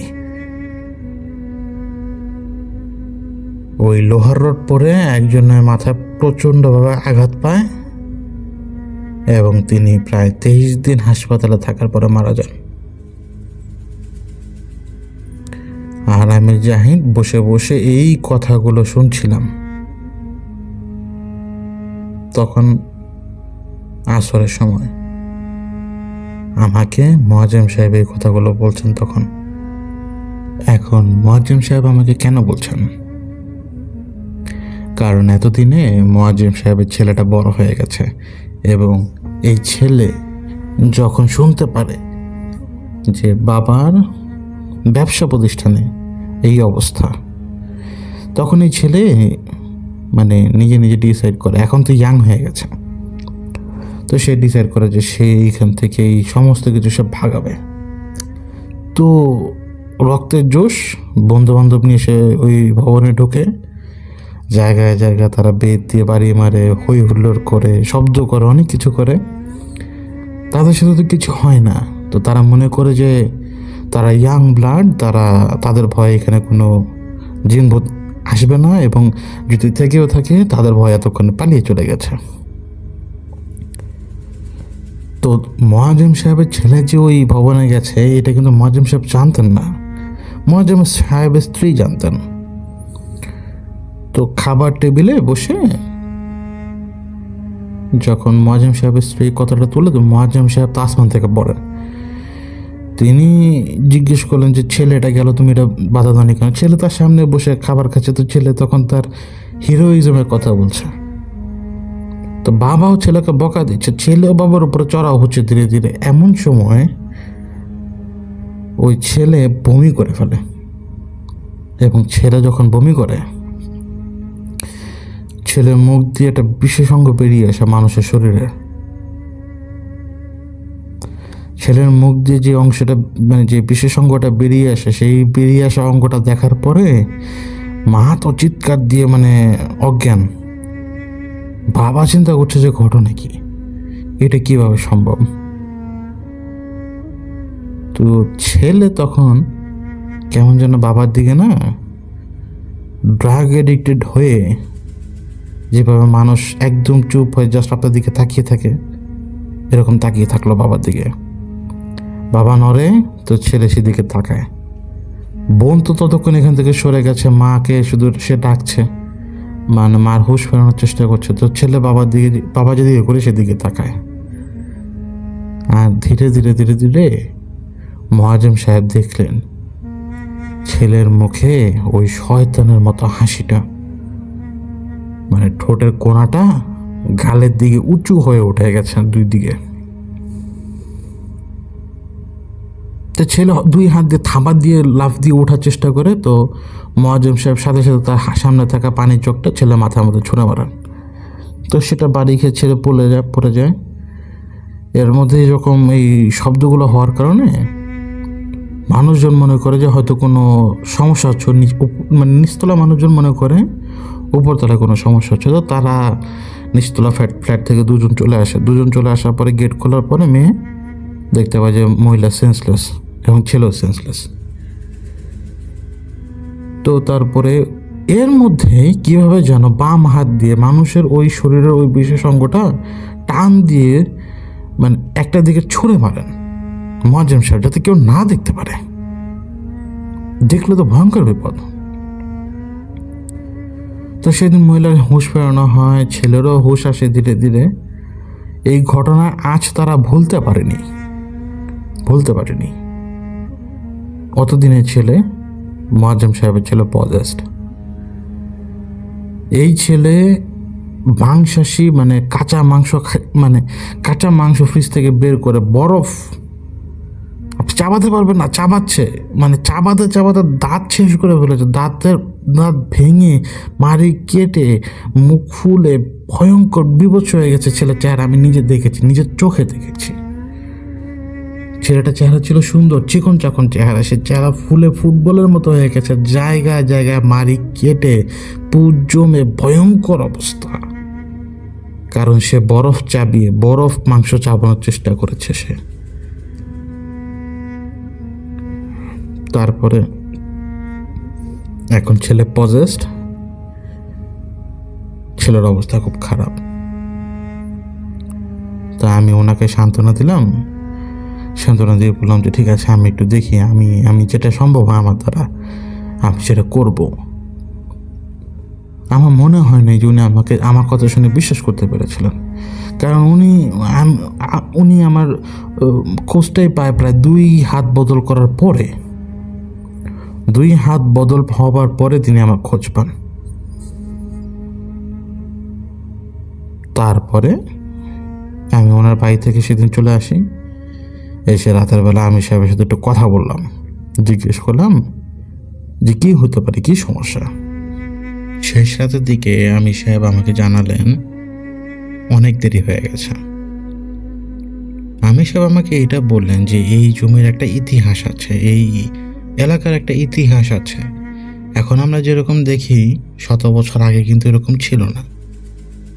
এখন যতটুকু ধরতে পারছি এই জায়গার মধ্যে কুফরি কালাম ঘটেছে, এবং বিশদ আকারে কুফরি কালামের মতো বাজে ঘটনার সাথে জড়িয়ে আছে মানুষকে বলি দেওয়ার মতো ইতিহাস। এখন লোকটার হক তো নষ্ট করা যাবে না। এখন কোথাও যদি আবর্জনা থাকে, এখন সেই আবর্জনার কারণে যদি সেখানে এসে কোনো লোকজন এসে জ্বালা যন্ত্রণা করা শুরু করে, ওই জায়গার মালিকের কি দোষ? কিন্তু আসলে কি, এখন আর আমাদের হাতে কিছু নেই। আমরা এটুকু চেষ্টা করতে পারি যে তার সন্তান যাতে সুস্থ হয়, আমরা এই চেষ্টাটা করতে পারি। কিন্তু এতক্ষণে যা হয়ে গেছে সেটার ড্যামারেজ তারা দিতে পারবে না। তারা চেষ্টা করবে হয়তো, কিন্তু আমার বলতে কষ্ট হচ্ছে ওনার এই ভবনটা হয়তো উনি কমপ্লিট করলেও একের পর এক মানুষ শুধু মূর্তি থাকবে এখানে। ওই জমিটা এত ভয়ঙ্কর, ওই জমিতে যদি রক্তের ফোঁটা না পড়ে ওই জমি খা শুরু করে দিবে। তখন সে যেই কোনো মূল্যে যেই কোনো একজনকে খেয়ে ফেলবে আবারও, কারণ তাদের রক্তের দরকার। যদি ভালো করে খেয়াল করে দেখো, বেশিরভাগ লোক উপর থেকে পড়ে মারা গেছে। কেন এইভাবে পড়ে মারা যাবে কেন? কারণ এইভাবে পড়লেই দেখা যাবে যে রক্ত বেরিয়ে যাচ্ছে, তাই না? এই জমিটা খা করছে রক্তের জন্য। এখন বেশি ভালো হয় মূলত তার ছেলেটাকে চেষ্টা করা ঠিক করার, কারণ সন্তান থাকলে এরকম সে জমি আরো কষ্ট করে সে কিনতে পারবে, হয়তো আরো কষ্ট করে সে ধার করতে পারবে। কিন্তু সন্তানই না থাকলে, তার ঔরসে কোনো কিছু না থাকলে, তাহলে তার আর থেকে লাভ কি? ওই বাবার খবরটা যদি খোঁজ নিয়ে দেখো তাহলে জানতে পারবে যে বাবার অবস্থা খুব খারাপ, বাবা মানসিকভাবে বিপর্যস্ত। তো আমি সাহেব আমাকে শিখিয়ে দিলেন কি কি করতে হবে। কিন্তু আমি সাহেব আবার আমাকে এটাও বলে দিয়েছিলেন যে ওই বাড়িটা থেকে যাতে আমি দূরে থাকি, কেননা ওরা যখন টের পাবে আমি ওই জায়গায় আছি, এর আগেও যে কয়েকজন লোক ওই জায়গায় গিয়েছিল জায়গাটা পরিষ্কার করার জন্য, মানে শুদ্ধ করার জন্য, ওরা সবাইকে আগে ভাগে টের পেয়ে ভয় দেখিয়েছে। এখন তোমাকে তো ভয় দেখাতে পারবে না। তোমার খোঁজ খবর যদি ওরা পায় তাহলে ওরা তোমাকে করবে কি, তোমাকে রাগাবে। এখন তোমার একটা সমস্যা হচ্ছে কি, তুমি অনেক সময় করো কি না বুঝে অনেক কাজ করে ফেলো। সেই জন্য ওই বাড়ি থেকে যাতে তুমি দূরে থাকো, এটা আমাদের অনুরোধ। এই কথাটা আমি সাহেব আমাকে বলে দিয়েছিলেন। আমি তো আমাকে চিনি, আমি কিরকম আমি সেটা জানি। তারপরও আমরা শুরু করলাম 2 হাফেজের তত্ত্বাবধানে রেগুলার বেসিসে ওই ছেলেটাকে ছাড়া হতো, আর যেভাবে আমি বলে দিয়েছিলাম সেভাবে ছাড়া হতো। এখন ছাড়লে হচ্ছে কি, যে ছাড় ঠিক থাকে, ঝাড়ার সময় যদি সমস্যা থাকে তো ওই সিমটমগুলো দেখায়, শব্দ করে, মেয়েলি কণ্ঠে কান্না করার শব্দ করে রীতিমতো ছেলেটা। কিন্তু সবচেয়ে বড় ক্ষতি যেটা হয়েছে ছেলে তার পুরুষাঙ্গটা হারিয়ে ফেলে। ওই এক্স্যাক্টলি যেই বিশেষাঙ্গটা বেরিয়ে আসে, হয়তো ভাবতে ঘৃণা লাগবে আপনার, ওটা ওই ছেলেরই ছিল, যেটা ছেলের মুখ দিয়ে বেরিয়ে আসে। এত বিভৎস ছিল ব্যাপারটা। এখন এইটা কিভাবে ঘটেছিল এটা তো জানা সম্ভব না তখন আমাদের পক্ষে, এমনকি ছেলে নিজেও জানে না। ছেলেকে জিজ্ঞেস করার পরে ছেলে নিজেও জানে না। তো মোয়াজ্জেম সাহেব তো এখন ছেলের কথাও চিন্তা করছেন, আবার এটাও চিন্তা করছেন ছেলের ভবিষ্যৎ কি হবে, কারণ ছেলের তো একটা বড় ক্ষতি হয়ে গেছে, তাই না? তাহলে মোয়াজ্জেম সাহেবের পরে থাকলো তার ছেলে, এবং তার ছেলে পরে থাকবে কে? ওই চিন্তায় কিন্তু ওই ভদ্রলোক সম্পূর্ণভাবে শেষ হয়ে গেছেন, কাতর হয়ে গেছেন। এবং এই কাতরভাবে একদিন রাত্রে যখন তিনি চিন্তা ভাবনা করছেন যে সামনের দিকে তিনি কি করবেন, ওই সময় উনি রান্নাঘর থেকে একটা শব্দ শুনতে পান। তো মোয়াজ্জেম সাহেব রান্নাঘরের দিকে যান। তিনি রান্নাঘরের দিকে যান এবং সেখানে যে কোনো কিছু খুঁজে পান না। তিনি যখন আবার ফিরে আসবেন তখন তিনি একটা জিনিস লক্ষ্য করলেন, ছেলের ঘরের নিচ থেকে, দরজার নিচ থেকে কেমন যেন মানে একটা ভিন্ন রকমের আলোর একটা আভা। তো তিনি ছেলে দরজার কাছে যান, যে আগে কান পাতার চেষ্টা করেন যে কোনো কিছু হচ্ছে কিনা, বা কোনো শব্দ তিনি শুনতে পান কিনা, বা কেউ এখানে আছে কিনা। কারণ তার মন বলছিল, যখন তিনি রান্নাঘর থেকে তার ছেলে ঘরের দিকে যাচ্ছিলেন ওই সময়টুকুতে তার মন বলছিল এই জায়গায় ভালো কিছু হচ্ছে না এখন, তার নিজের ঘরেই। তো তিনি মানে দরজায় কান পাতলেন। তো তিনি হালকা হালকা শুনতে পাচ্ছেন মন্ত্র পড়ার শব্দ। মন্ত্র পড়ার শব্দ তিনি শুনতে পাচ্ছেন, সেই সাথে শুনতে পাচ্ছেন কোনো রকমের ক্রিয়া চলছে এই জায়গায়। তো তিনি কি মনে করে যেন ধাক্কা দিলেন দরজায়, একটু রাগ বা একটু মানে মুখোমুখি হওয়ার জন্য। কারণ তখন ছেলের কথা মাথায় ঘুরছে, তখন কিন্তু ভয়ের কোনো কিছু তার মাথার মধ্যে নেই। তো তিনি যখন দরজা ধাক্কা মেরে ভেতরে ঢুকলেন তখন তিনি দেখতে পান যে তার ছেলে, সে উলঙ্গ অবস্থায় এমন একটা আসন পেতে বসে আছে যেন সে ঋষিমণিদের মতো সে আসন পেতে বসে আছে, এবং তার সামনে একটা মোমবাতি জ্বলছে। এমন অদ্ভুত ভাবে সে বসেছে, এই বসাটা তার পক্ষে বসা সম্ভব না। হাঁটু মুড়ে এমন ভাবে বসেছে যে এইভাবে যদি আমিও বসি, একে তো বসতে পারবো না, কিন্তু তারপরে যদি বসি হয়তো বেশ কয়েক সেকেন্ড সময় লাগবে আমার হাঁটুর জয়েন্টের ক্ষতি হতে। মানে এমন একটা অবস্থায় সে বসেছে। ছেলের শরীরে অজস্র পোকা, ওই মোমের আলোতে কিন্তু বাবা দেখতে পাচ্ছে যে অজস্র পোকা ঘুরছে, এবং একটা মাথা দেখা যায়। মাথাটা এমন ভাবে দেখা যাচ্ছে ঘাড়ের পেছনে, যেন ছেলের মানে ঘাড়ের পেছনে ওই জায়গাটা সে মানে মুখ লুকিয়ে চাপাচ্ছে কিছু। মোয়াজ্জেম সাহেব মানে ছেলের নাম ধরে যখন ডাক দিলেন, ছেলে তো সাড়া দেয় না। ওই সময়ে ছেলের কথা মাথা থেকে সরে যেয়ে ভয়টা তাকে ধরে ফেলে, এবং পা থেকে কোমর পর্যন্ত পুরো হিম হয়ে যায়, এবং প্রথমবার উনি ওনার জীবনে মানে ভয়ের অনুভূতিটা পান, এই হিম হয়ে যাওয়ার অনুভূতিটা। তো তিনি দেখতে পান যে তার ছেলের পিছনে লুকিয়ে চিবাচ্ছে, সে আসলে তার ছেলের ঘাড়ের মাংসটাই কামড়ে খাচ্ছে। তার ছেলেটা জানি কেমন নিষ্প্রাণভাবে তার দিকে তাকিয়ে আছে, তার মুখটা কেমন যেন অদ্ভুতভাবে নড়াচড়া করছে, এবং সেই মুখ দিয়ে মন্ত্র উচ্চারিত হচ্ছে, মানে কেমন এটা কেমন যেন। তো তার পিছনে কে যেন ছেলেটার ঘাড়ের পিছনে মাংস চাবাচ্ছে। তো তিনি সাথে সাথে ঘর থেকে বের হয়ে মানে চিৎকার করতে করতে বের হয়ে যে তার স্ত্রীকে ডাকতে লাগলেন। যখন তিনি রুমের ভিতরে ঢুকে গেছেন স্ত্রীকে ডাকবেন, তিনি তার দুই হাত মানে এবড়ো থেবড়োভাবে তিনি নাড়াচ্ছেন। ওই নাড়াতে নাড়াতে যখন তিনি ওই তার নিজের স্ত্রীর ঘরে ঢুকলেন, মানে তার নিজের ঘরে ঢুকলেন, তার স্ত্রী তো তার পাশে শোয়া ছিল, কিন্তু উঠে গেলেন মাত্র। তিনি এসে দেখতে পাচ্ছেন তার স্ত্রী গলা বিচ্ছিন্ন অবস্থায় শুয়ে আছে। তার গলা বিচ্ছিন্ন, তার সামনে তারই সন্তান দাঁড়ানো, তারই সন্তান অদ্ভুতভাবে দাঁড়ানো।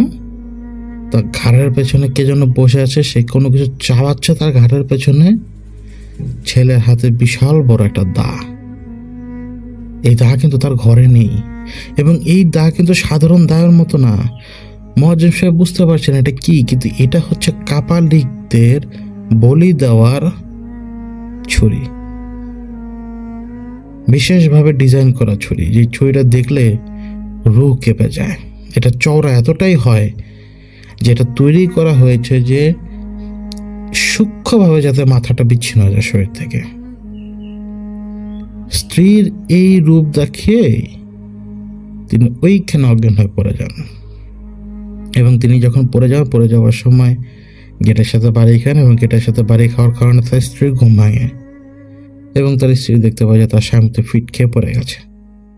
উনি তো জানে না ঘটনা কি, উনি মনে করছে সম্ভবত হার্ট অ্যাটাক করেছে তার স্বামী, বা হয়তো ব্রেন স্ট্রোক করেছে। এখন ছেলেকে ডেকে তো লাভ নেই, ছেলে তো কোনো কাজের না। অনেক ঝামেলা করে, অনেক কিছু করে তাকে হাসপাতালে নিয়ে যায়। তো হাসপাতালে নিয়ে যাবার পরে জানা যায় যে তার ওরকম সমস্যা হয়নি, কিন্তু হুশে যখন আসলেন তখন তিনি বললেন যে এই ঘটনা। আমাকে আগেই জানিয়েছিল যে মুয়াজ্জেম সাহেব হাসপাতালে ভর্তি। এখন মুয়াজ্জেম সাহেব যেদিন রিলিজ পাবেন সেই দিন সকালবেলায় আজগুবিভাবে ওনার ছেলেটা গায়েব। যে ভবনে তিনি থাকেন, যে ফ্ল্যাটে তিনি থাকেন, সেই ফ্ল্যাটে গেটের সামনে সিসিটিভি আছে, পুরো বেসমেন্টে সিসিটিভি আছে। ছেলে কোনো সিসিটিভির আন্ডারে পড়ে না। 3টা এক্সিট আছে, 3টা এক্সিটে কোথাও ছেলেকে বের হতে দেখেনি কেউ। এখন এত বড় ভবন যে ছেলের পক্ষে কিন্তু লাভ দিয়ে নামাও সম্ভব না, কোনো পাইপ দিয়ে নামাও তো আরো ইম্পসিবল ব্যাপার। ছেলে মিসিং। এখন ছেলে যখন মিসিং, তখন বাবা তো যেমন তেমন, মারা পাগল হয়ে যায় সবার আগে বেশি। তো ওনার অবস্থা খুব খারাপ, প্রচন্ড প্যানিক ওনার। উনি এখন কি করবেন উনি নিজেও জানে না। উনি আমাকে কি বলেছে মোবাইল ফোনে উনি নিজেও বুঝতে পারছেন না, উনি আরেকজনকে কি বলছে উনি সেটা নিজেও বুঝতে পারছে না। কারণ ছেলের কিন্তু বড় ক্ষতি করে ফেলেছে, তাই না? একটা অশরীরী একটা ক্ষতি করে ফেলেছে তাদের। এখন ছেলে কোথায়? নাকি ওনার ছেলেটা শেষ হয়ে যাবে, মরে যাবে, নাকি মরে গেছে? তারা তো অ্যাজিউম করে নেয় যে বিল্ডিং এর আশপাশে হয়তো ডেড বডি পাওয়া যেতে পারে, ছেলে হয়তো লাভ দিয়েছে, কারণ ছেলে তো মিসিং। একটাই রাস্তা আছে, যদি সে ছাদে ওঠে। অনেক প্রেশার দিল আমাকে যে কিছু একটা করেন, মানে কোনো খোঁজ খবর নেন। কিন্তু দিনের বেলা হয় কি, অনেক সময় আমির সাহেবের সাথে কথা বলা যায় না। আর একটা মানুষ যে গায়েব, আপনি তাকে কিভাবে খুঁজে পাবেন? আমি যদি গায়েব হয়ে যাই, আমাকে কেউ কি খুঁজে বের করতে পারবে? একটা মানুষের খুঁজে বের করা কিন্তু অনেক কঠিন। এটা আমরা অনেকে বুঝতে পারি না। আমরা মনে করি জিনেরা অনেক বেশি পাওয়ারফুল, তারা তুলি মারলে যে কোনো কিছু করতে পারে, তো তাদের পক্ষে সম্ভব ট্রেস করা। কিন্তু আমির সাহেবকে বলার পরও আমির সাহেব ট্রেস করতে পারেননি। কিন্তু আমির সাহেব এইটুকু আমাকে বলেছেন, যারা এই ছেলের পেছনে, ওরাই তো দায়ী, তাই না? তো ওরা যেখানে আছে সেইখানে গেলে ছেলে পাওয়া যেতে পারে।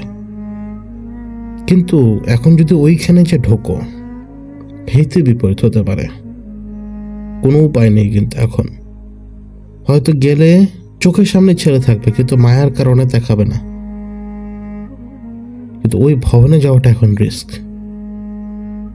যেহেতু বাবাকে এরকম একটা স্বপ্ন দেখিয়েছে, মার রূপ দেখিয়েছে, প্রত্যেক ক্ষেত্রে দেখাচ্ছে মাংস খাওয়া এবং গলা কাটা। এই দুটো জিনিস রিজেম্বল করে হচ্ছে মানে ভয়ঙ্কর যে সমস্ত কার্যসিদ্ধি উদ্ধার করে, তারা খারাপ কাজগুলো করে মুনাফিক কাফেররা, এরকম কিছু ইঙ্গিত এখানে। আমির সাহেব আমাকে বললেন আমরা যদি একবারে যে ঢুকি কিছুটা করা সম্ভব, কিন্তু সেই কিছু একটা করা সম্ভব করতে যে যদি ছেলেকেই মেরে ফেলে ওরা ওরা যদি টের পায় যে আমরা সারাশি আক্রমণ করবো এখন, ওরা তো ছেলেকে মেরে ফেলবে। ওরা কি মানুষ নাকি? ওরা তো মানুষ না, ওরা মানুষের মতো চিন্তা করবে না।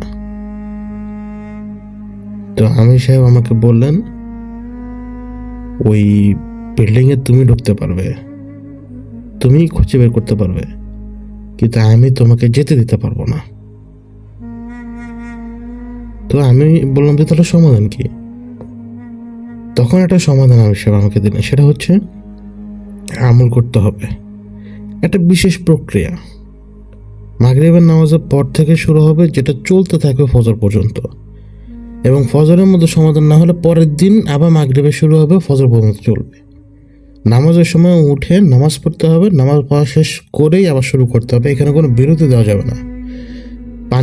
পানি খেতে পারবো, কিন্তু পানিরও লিমিটেশন আছে, যাতে আমি আমলের কারণে আমলের যদি ব্যাঘাত না ঘটে, কোনো মতে যাতে বাথরুমে যাওয়ার মতো ব্যাপার যাতে না আসে, মানে আমার অজুটা যাতে আবার ব্রেক না হয়। আমলগুলো কিন্তু করা সহজ না, যে এক অজুতে আপনি মাগরিব থেকে ফজর পর্যন্ত থাকবেন।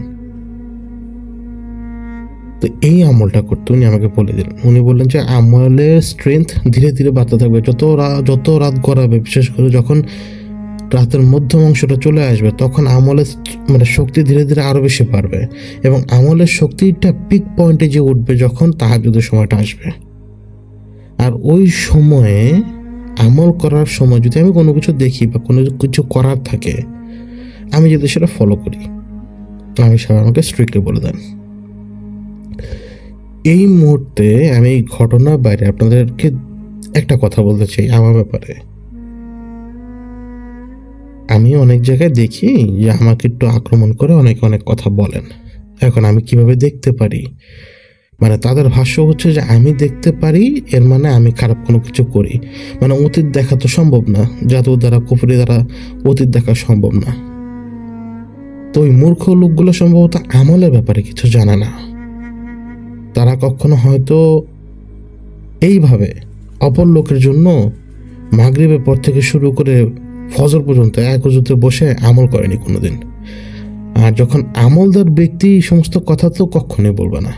আমলদার ব্যক্তি জানে যে আমলের ফজিলত কিরকম, আমল আপনাকে যে ক্ষমতা দিবে সে ক্ষমতা অন্য কেউ দিবেন আপনাকে, কেন আপনাকে তো আল্লাহ খুশি হয়ে দিচ্ছেন। এখন আমি কোনো কিছু দেখতে পারি বিধায় আবার আমাকে দু একজন বলেও যে কুফরি করে, এ তো সুবিধার লোক না, ওদের কপাল ভালো যে ওরা আমার সামনে না। আমাকে মাফ করবেন এই কথাটা বলার ক্ষেত্রে, কারণ আমরা কষ্ট করি। যখন আমি কারোর জন্য কাজ করতাম, দেখুন ঝাড়ফুঁক করে কিন্তু অনেকের অনেক কিছু করা সম্ভব, তাকে বেশিক্ষণ টিকিয়ে রাখা সম্ভব। হ্যাঁ, ঝাড়ফুঁক দ্বারা বেশিক্ষণ টিকিয়ে রাখা সম্ভব, কিন্তু কিছু কিছু জায়গা হয় কি যে আপনাকে তুমুল আমল করতে হয়, প্রচুর আমল করতে হয় শুধুমাত্র সমাধানের জন্য। আর সমাধান তো আল্লাহ ছাড়া অন্য কেউ দিতে পারবেন না, পারবেন? তো চলে আসি ঘটনায়। আমি আমল শুরু করলাম, আর আমি তো আর সবার মতো মানে নতুন লোক না, নতুন না দেখেই আমি যখন আমল শুরু করি, আমল শুরু হয় মাগরিবের পরে, কিন্তু আমলের মূল ফলটা দেখা দিতে শুরু করে 12:30টার পর। আমলের এক পর্যায়ে আমি বুঝতে পারলাম যে আমার পায়ের তলার জমি নড়ে গেছে। আর আমলটা খুবই সাধারণ, আমি বলবো আপনাদেরকে। শুনলে মানুষ কোরআনের কথা শুনলে মনে করে যে আরে এটা দিয়ে কি হবে, কিন্তু এটাই তো আসল জিনিস। তো আমলের একটা পর্যায়ে তখন 12:30 কি একটা, আমি অনুভব করলাম আমার বসার নিচের জমিনটা নড়ে গেছে। বৈঠকে বসা কিন্তু অনেক কঠিন, ঘন্টার পর ঘন্টা। আর আমার সমস্যা থাকার কারণে আমি বৈঠকে বসতে পারি না বেশিক্ষণ। আমার পায়ে সমস্যা আছে, আমার সাথে সাথে রগে টান দেয় যদি আমি পা ভাঁজ করি বসে থাকা অবস্থাতেও। তো এই জন্য বেশিক্ষণ আমি বৈঠকে বসতে পারি না। তো আমি যেভাবে বসেছিলাম ওইভাবে বসা অবস্থায় বুঝলাম যে আমার পায়ের তলা জমি নড়ে গেছে। একটা ঝাঁকুনি লাগলো আমার, এবং ঝাঁকুনিটা লাগার সাথে সাথেই আমল আমি করছি, কিন্তু আমি মানুষজনের কথাবার্তা শুনছি। আমার মনে হচ্ছে যে আমি বসে থাকা অবস্থাতে হাঁটছি, এরকম মনে হচ্ছে, কিন্তু আমি হাঁটছি না। এবং আমি এটুকু বুঝতে পারছি যে আমি ওই ভবনের 3 তলায়। তখন আমি আমার ঘরে আমল করছি, কিন্তু আমি বুঝতে পারছি আমি ওই ঘরে এখন 3 তলায়, ওই বাড়িতে, যে বাড়িতে সমস্যা। এবং ওই বাড়ির 3 তলায় রান্নাঘরের বেসিনের নিচে মোয়াজ্জেম সাহেবের ছেলে যুবথুবু হয়ে পড়ে আছে, সেন্সলেস। এবং ওই 3 তলার ফ্লোরের নিচের দিকে, ঠিক ওই রান্নাঘরের নিচের ফ্লোরটায় আমি দেখতে পাচ্ছি যে 4 জন লোক, যা দেখতে বিশ্রী, বন মানুষের মতো মনে হবে, তারা একটা ভয়ঙ্কর কোনো কিছু করছে। তখন তাদের সামনে আমি দেখতে পাচ্ছি যে একটা মেয়ের লাশ। ওরা মেয়ের কাপড় চোপড় সব ছেড়ে ফেলেছে। এটুকু বোঝা যাচ্ছে যে এই লাশটা তারা কোনো জায়গা থেকে সংগ্রহ করে এনেছে, এবং তারা খুব বিশ্রীভাবে লাশটার সাথে কোনো একটা কর্ম করছে। আর এইখানে আমার একটা ভুল হয়। ভুলটা হচ্ছে, যখন আমল করা অবস্থায় এই জিনিসটা আমি দেখি, খুব স্বাভাবিক যে আমি আমল থামাতে পারবো না, আমল আমাকে চালিয়ে যেতে হবে। কিন্তু আমার একটা ঘৃণার ব্যাপার আছে, আর আমার একটা ট্রিগার পয়েন্ট আছে। তো আমার ট্রিগার পয়েন্ট যখন হিট করে, তখন আমি কোনো কিছুর কেয়ার করি না। তখন আমার ট্রিগার পয়েন্টটা লাগলো, আমি দেখলাম, আমি আমল থামালাম, আর আমার এইটুকু মনে আছে যে আমি অনেক উপর থেকে নিচে পড়ছি। আমার পেট গলে গেছে, মানে পেট মুড়িয়ে বমি আসার মতো অবস্থা। আমার না মাথা ঘুরে গেছে, জাস্ট মনে হচ্ছে যে মরে যাবো এখন। তো ঘন্টাখানেক আমি এইভাবে কষ্ট করতে থাকি। আমি আমি আমি চিৎকার করে কেঁদেছি, সত্যি কথা, যন্ত্রণায়। কারণ আমি আমলে ব্রেক দিয়েছি, মানে আমল করতে করতে করতে করতে একটা স্টেট অফ মাইন্ডে চলে গিয়েছি আমি। সেই জায়গা থেকে যখন আবার আমি ব্যারিয়ারটা সাডেনলি ব্রেক করি, এটা আমার জন্য খুব খারাপ ছিল।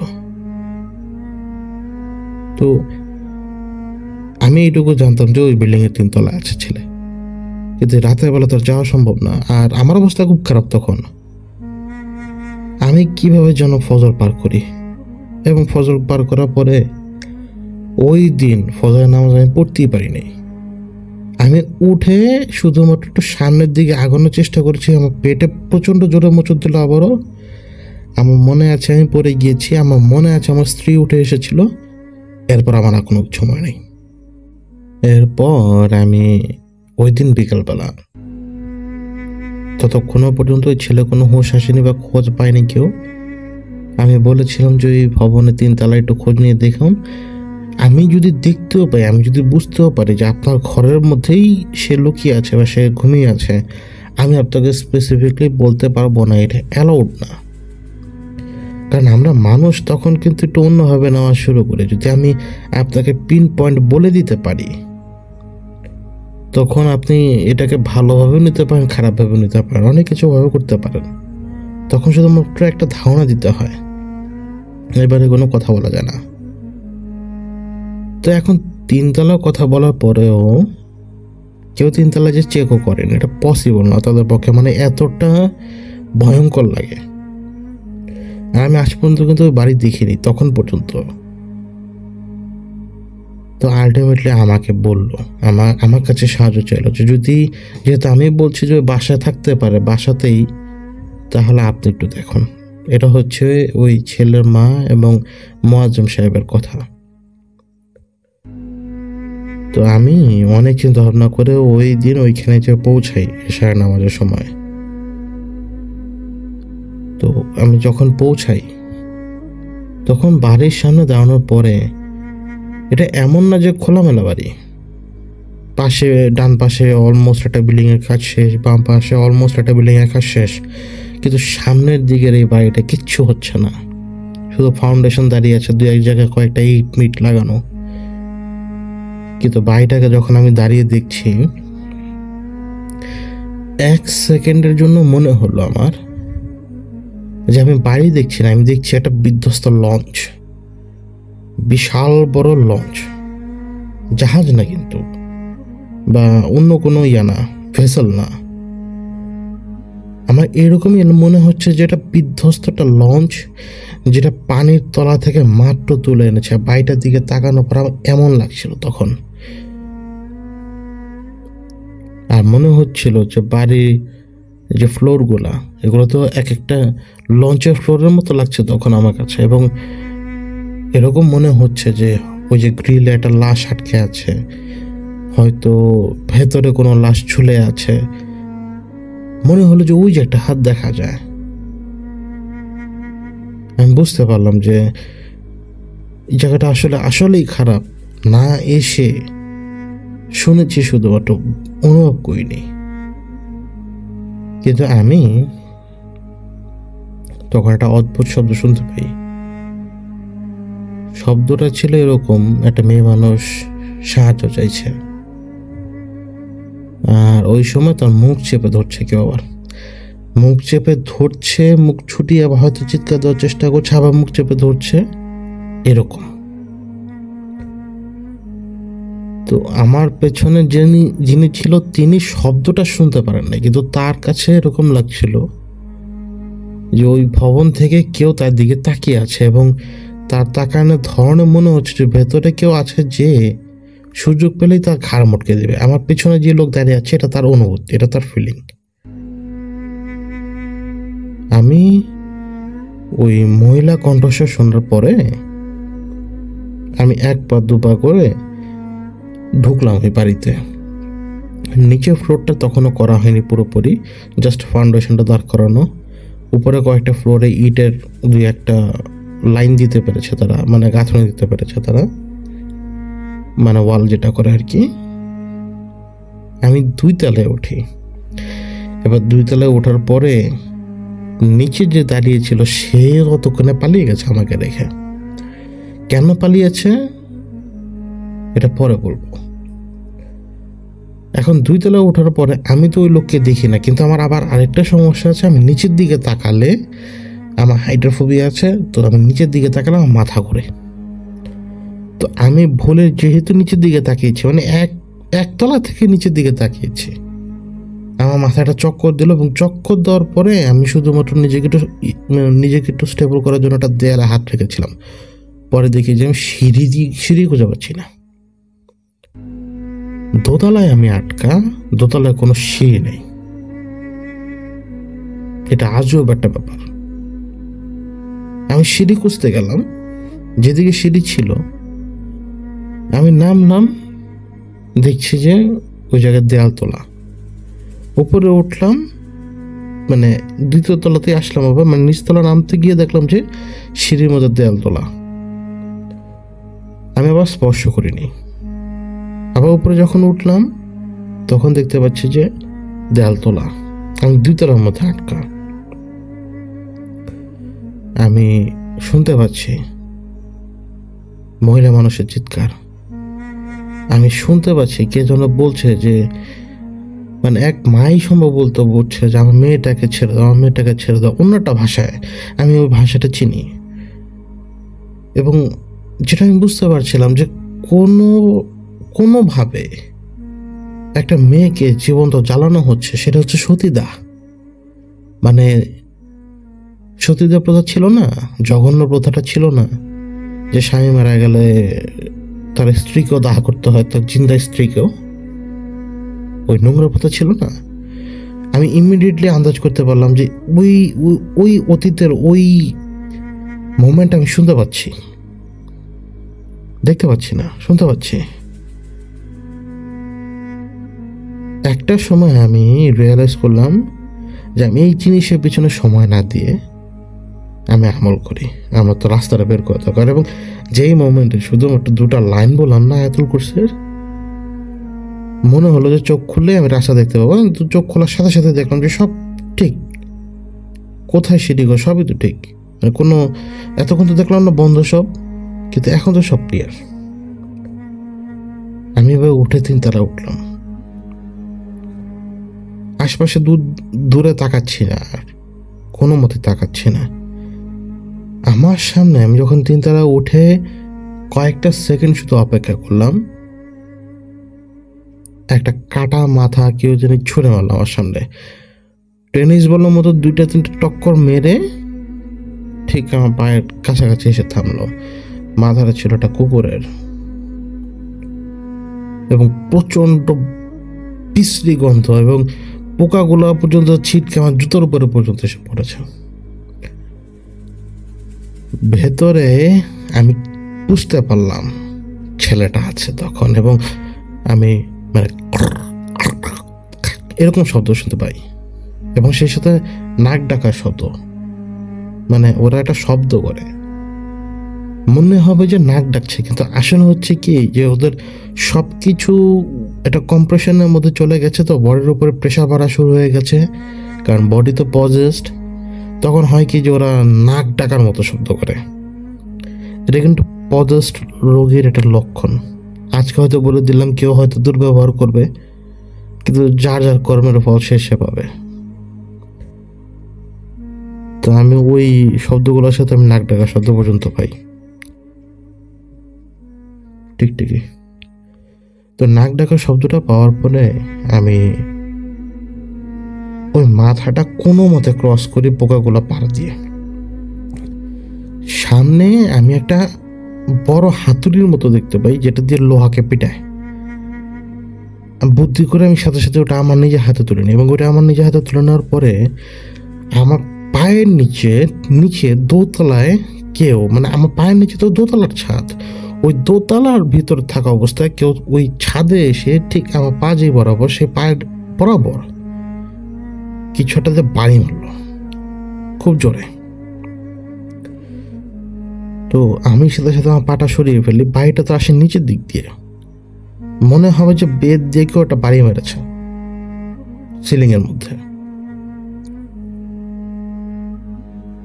তখন আমি শুনতে পাই কান্নার শব্দ। দোতলায় কান্না করছে কে জানি। এর মধ্যেই বানরের মতো, মানে অদ্ভুত ভাবে জাস্ট একটা ছোট্ট রেলিং ছিল, রেলিংটা পার করে কে জানি নিচে নেমে যায় একটু দূরেই, এবং আমি বুঝতে পারি যেটা হচ্ছে মজম সাহেবের ছেলে। নিচে নেমে সে আবার দোতলায় চলে গেছে। এইটা আরেকটা ভেজাল, মানে ওকে ধরা যাবে না এখন সহজে। আর এখানে তো আমি একা, এখানে যদি আমার সাথে কয়েকজন হাফেজ থাকতো যারা ভয় পায় না, ইজিলি আমরা ক্যাপচার করতে পারতাম। তখন নিচে শব্দ হচ্ছে এক রকমের। নিচে যে শব্দটা হচ্ছে, শব্দটা না আমার শরীরের মধ্যে আগুন ধরিয়ে দেয়। এটা আমার ট্রিগার পয়েন্ট।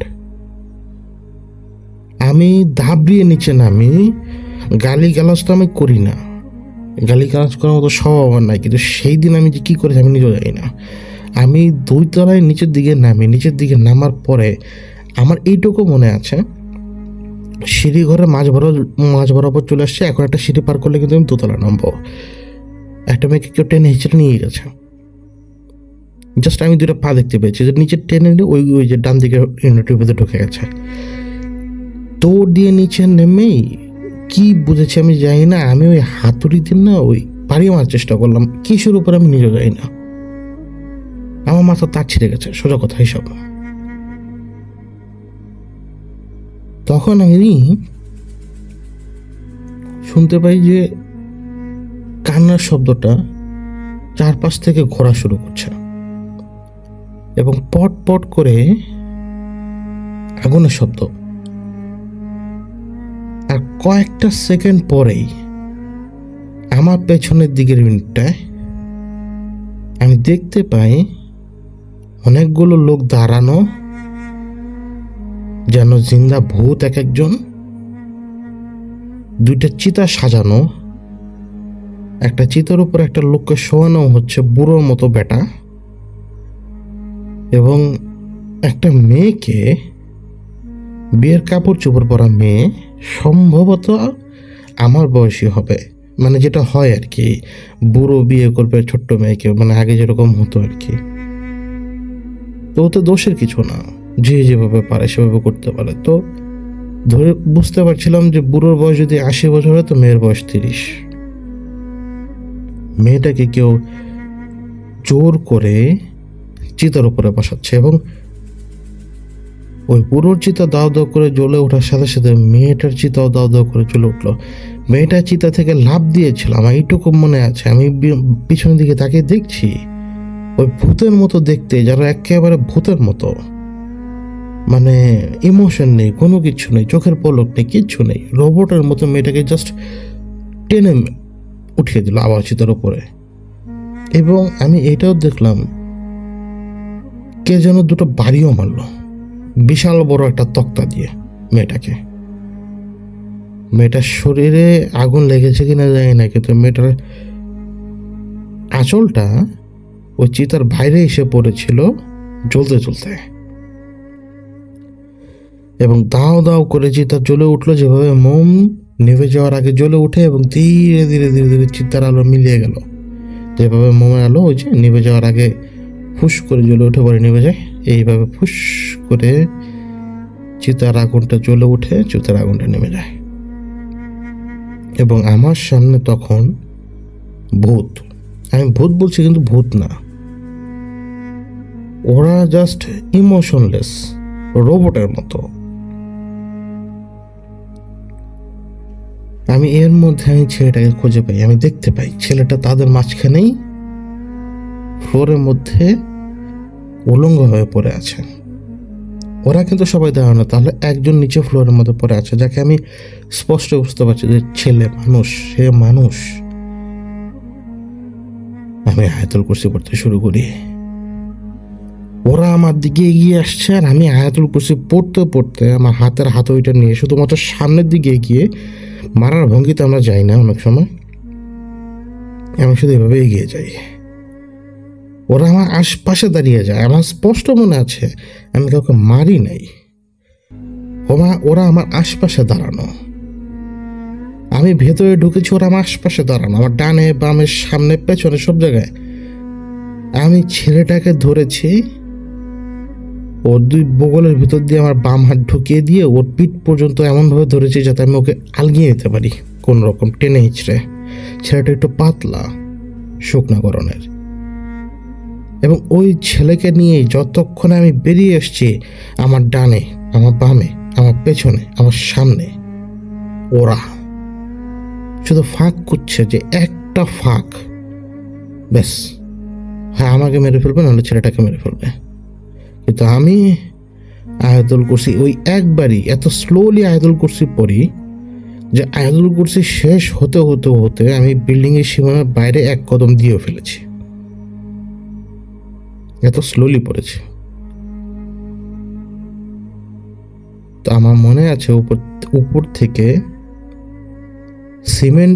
সিমেন্ট ওঠানোর জন্য একটা পাত্র ব্যবহার করে না, আমার নাম মনে পড়ছে না এটা এই মুহূর্তে, বালু সিমেন্টের মিক্সচারটা ওঠানোর জন্য ওটা কেউ ছুঁড়ে মারে এবং পাশে এসে পড়ে।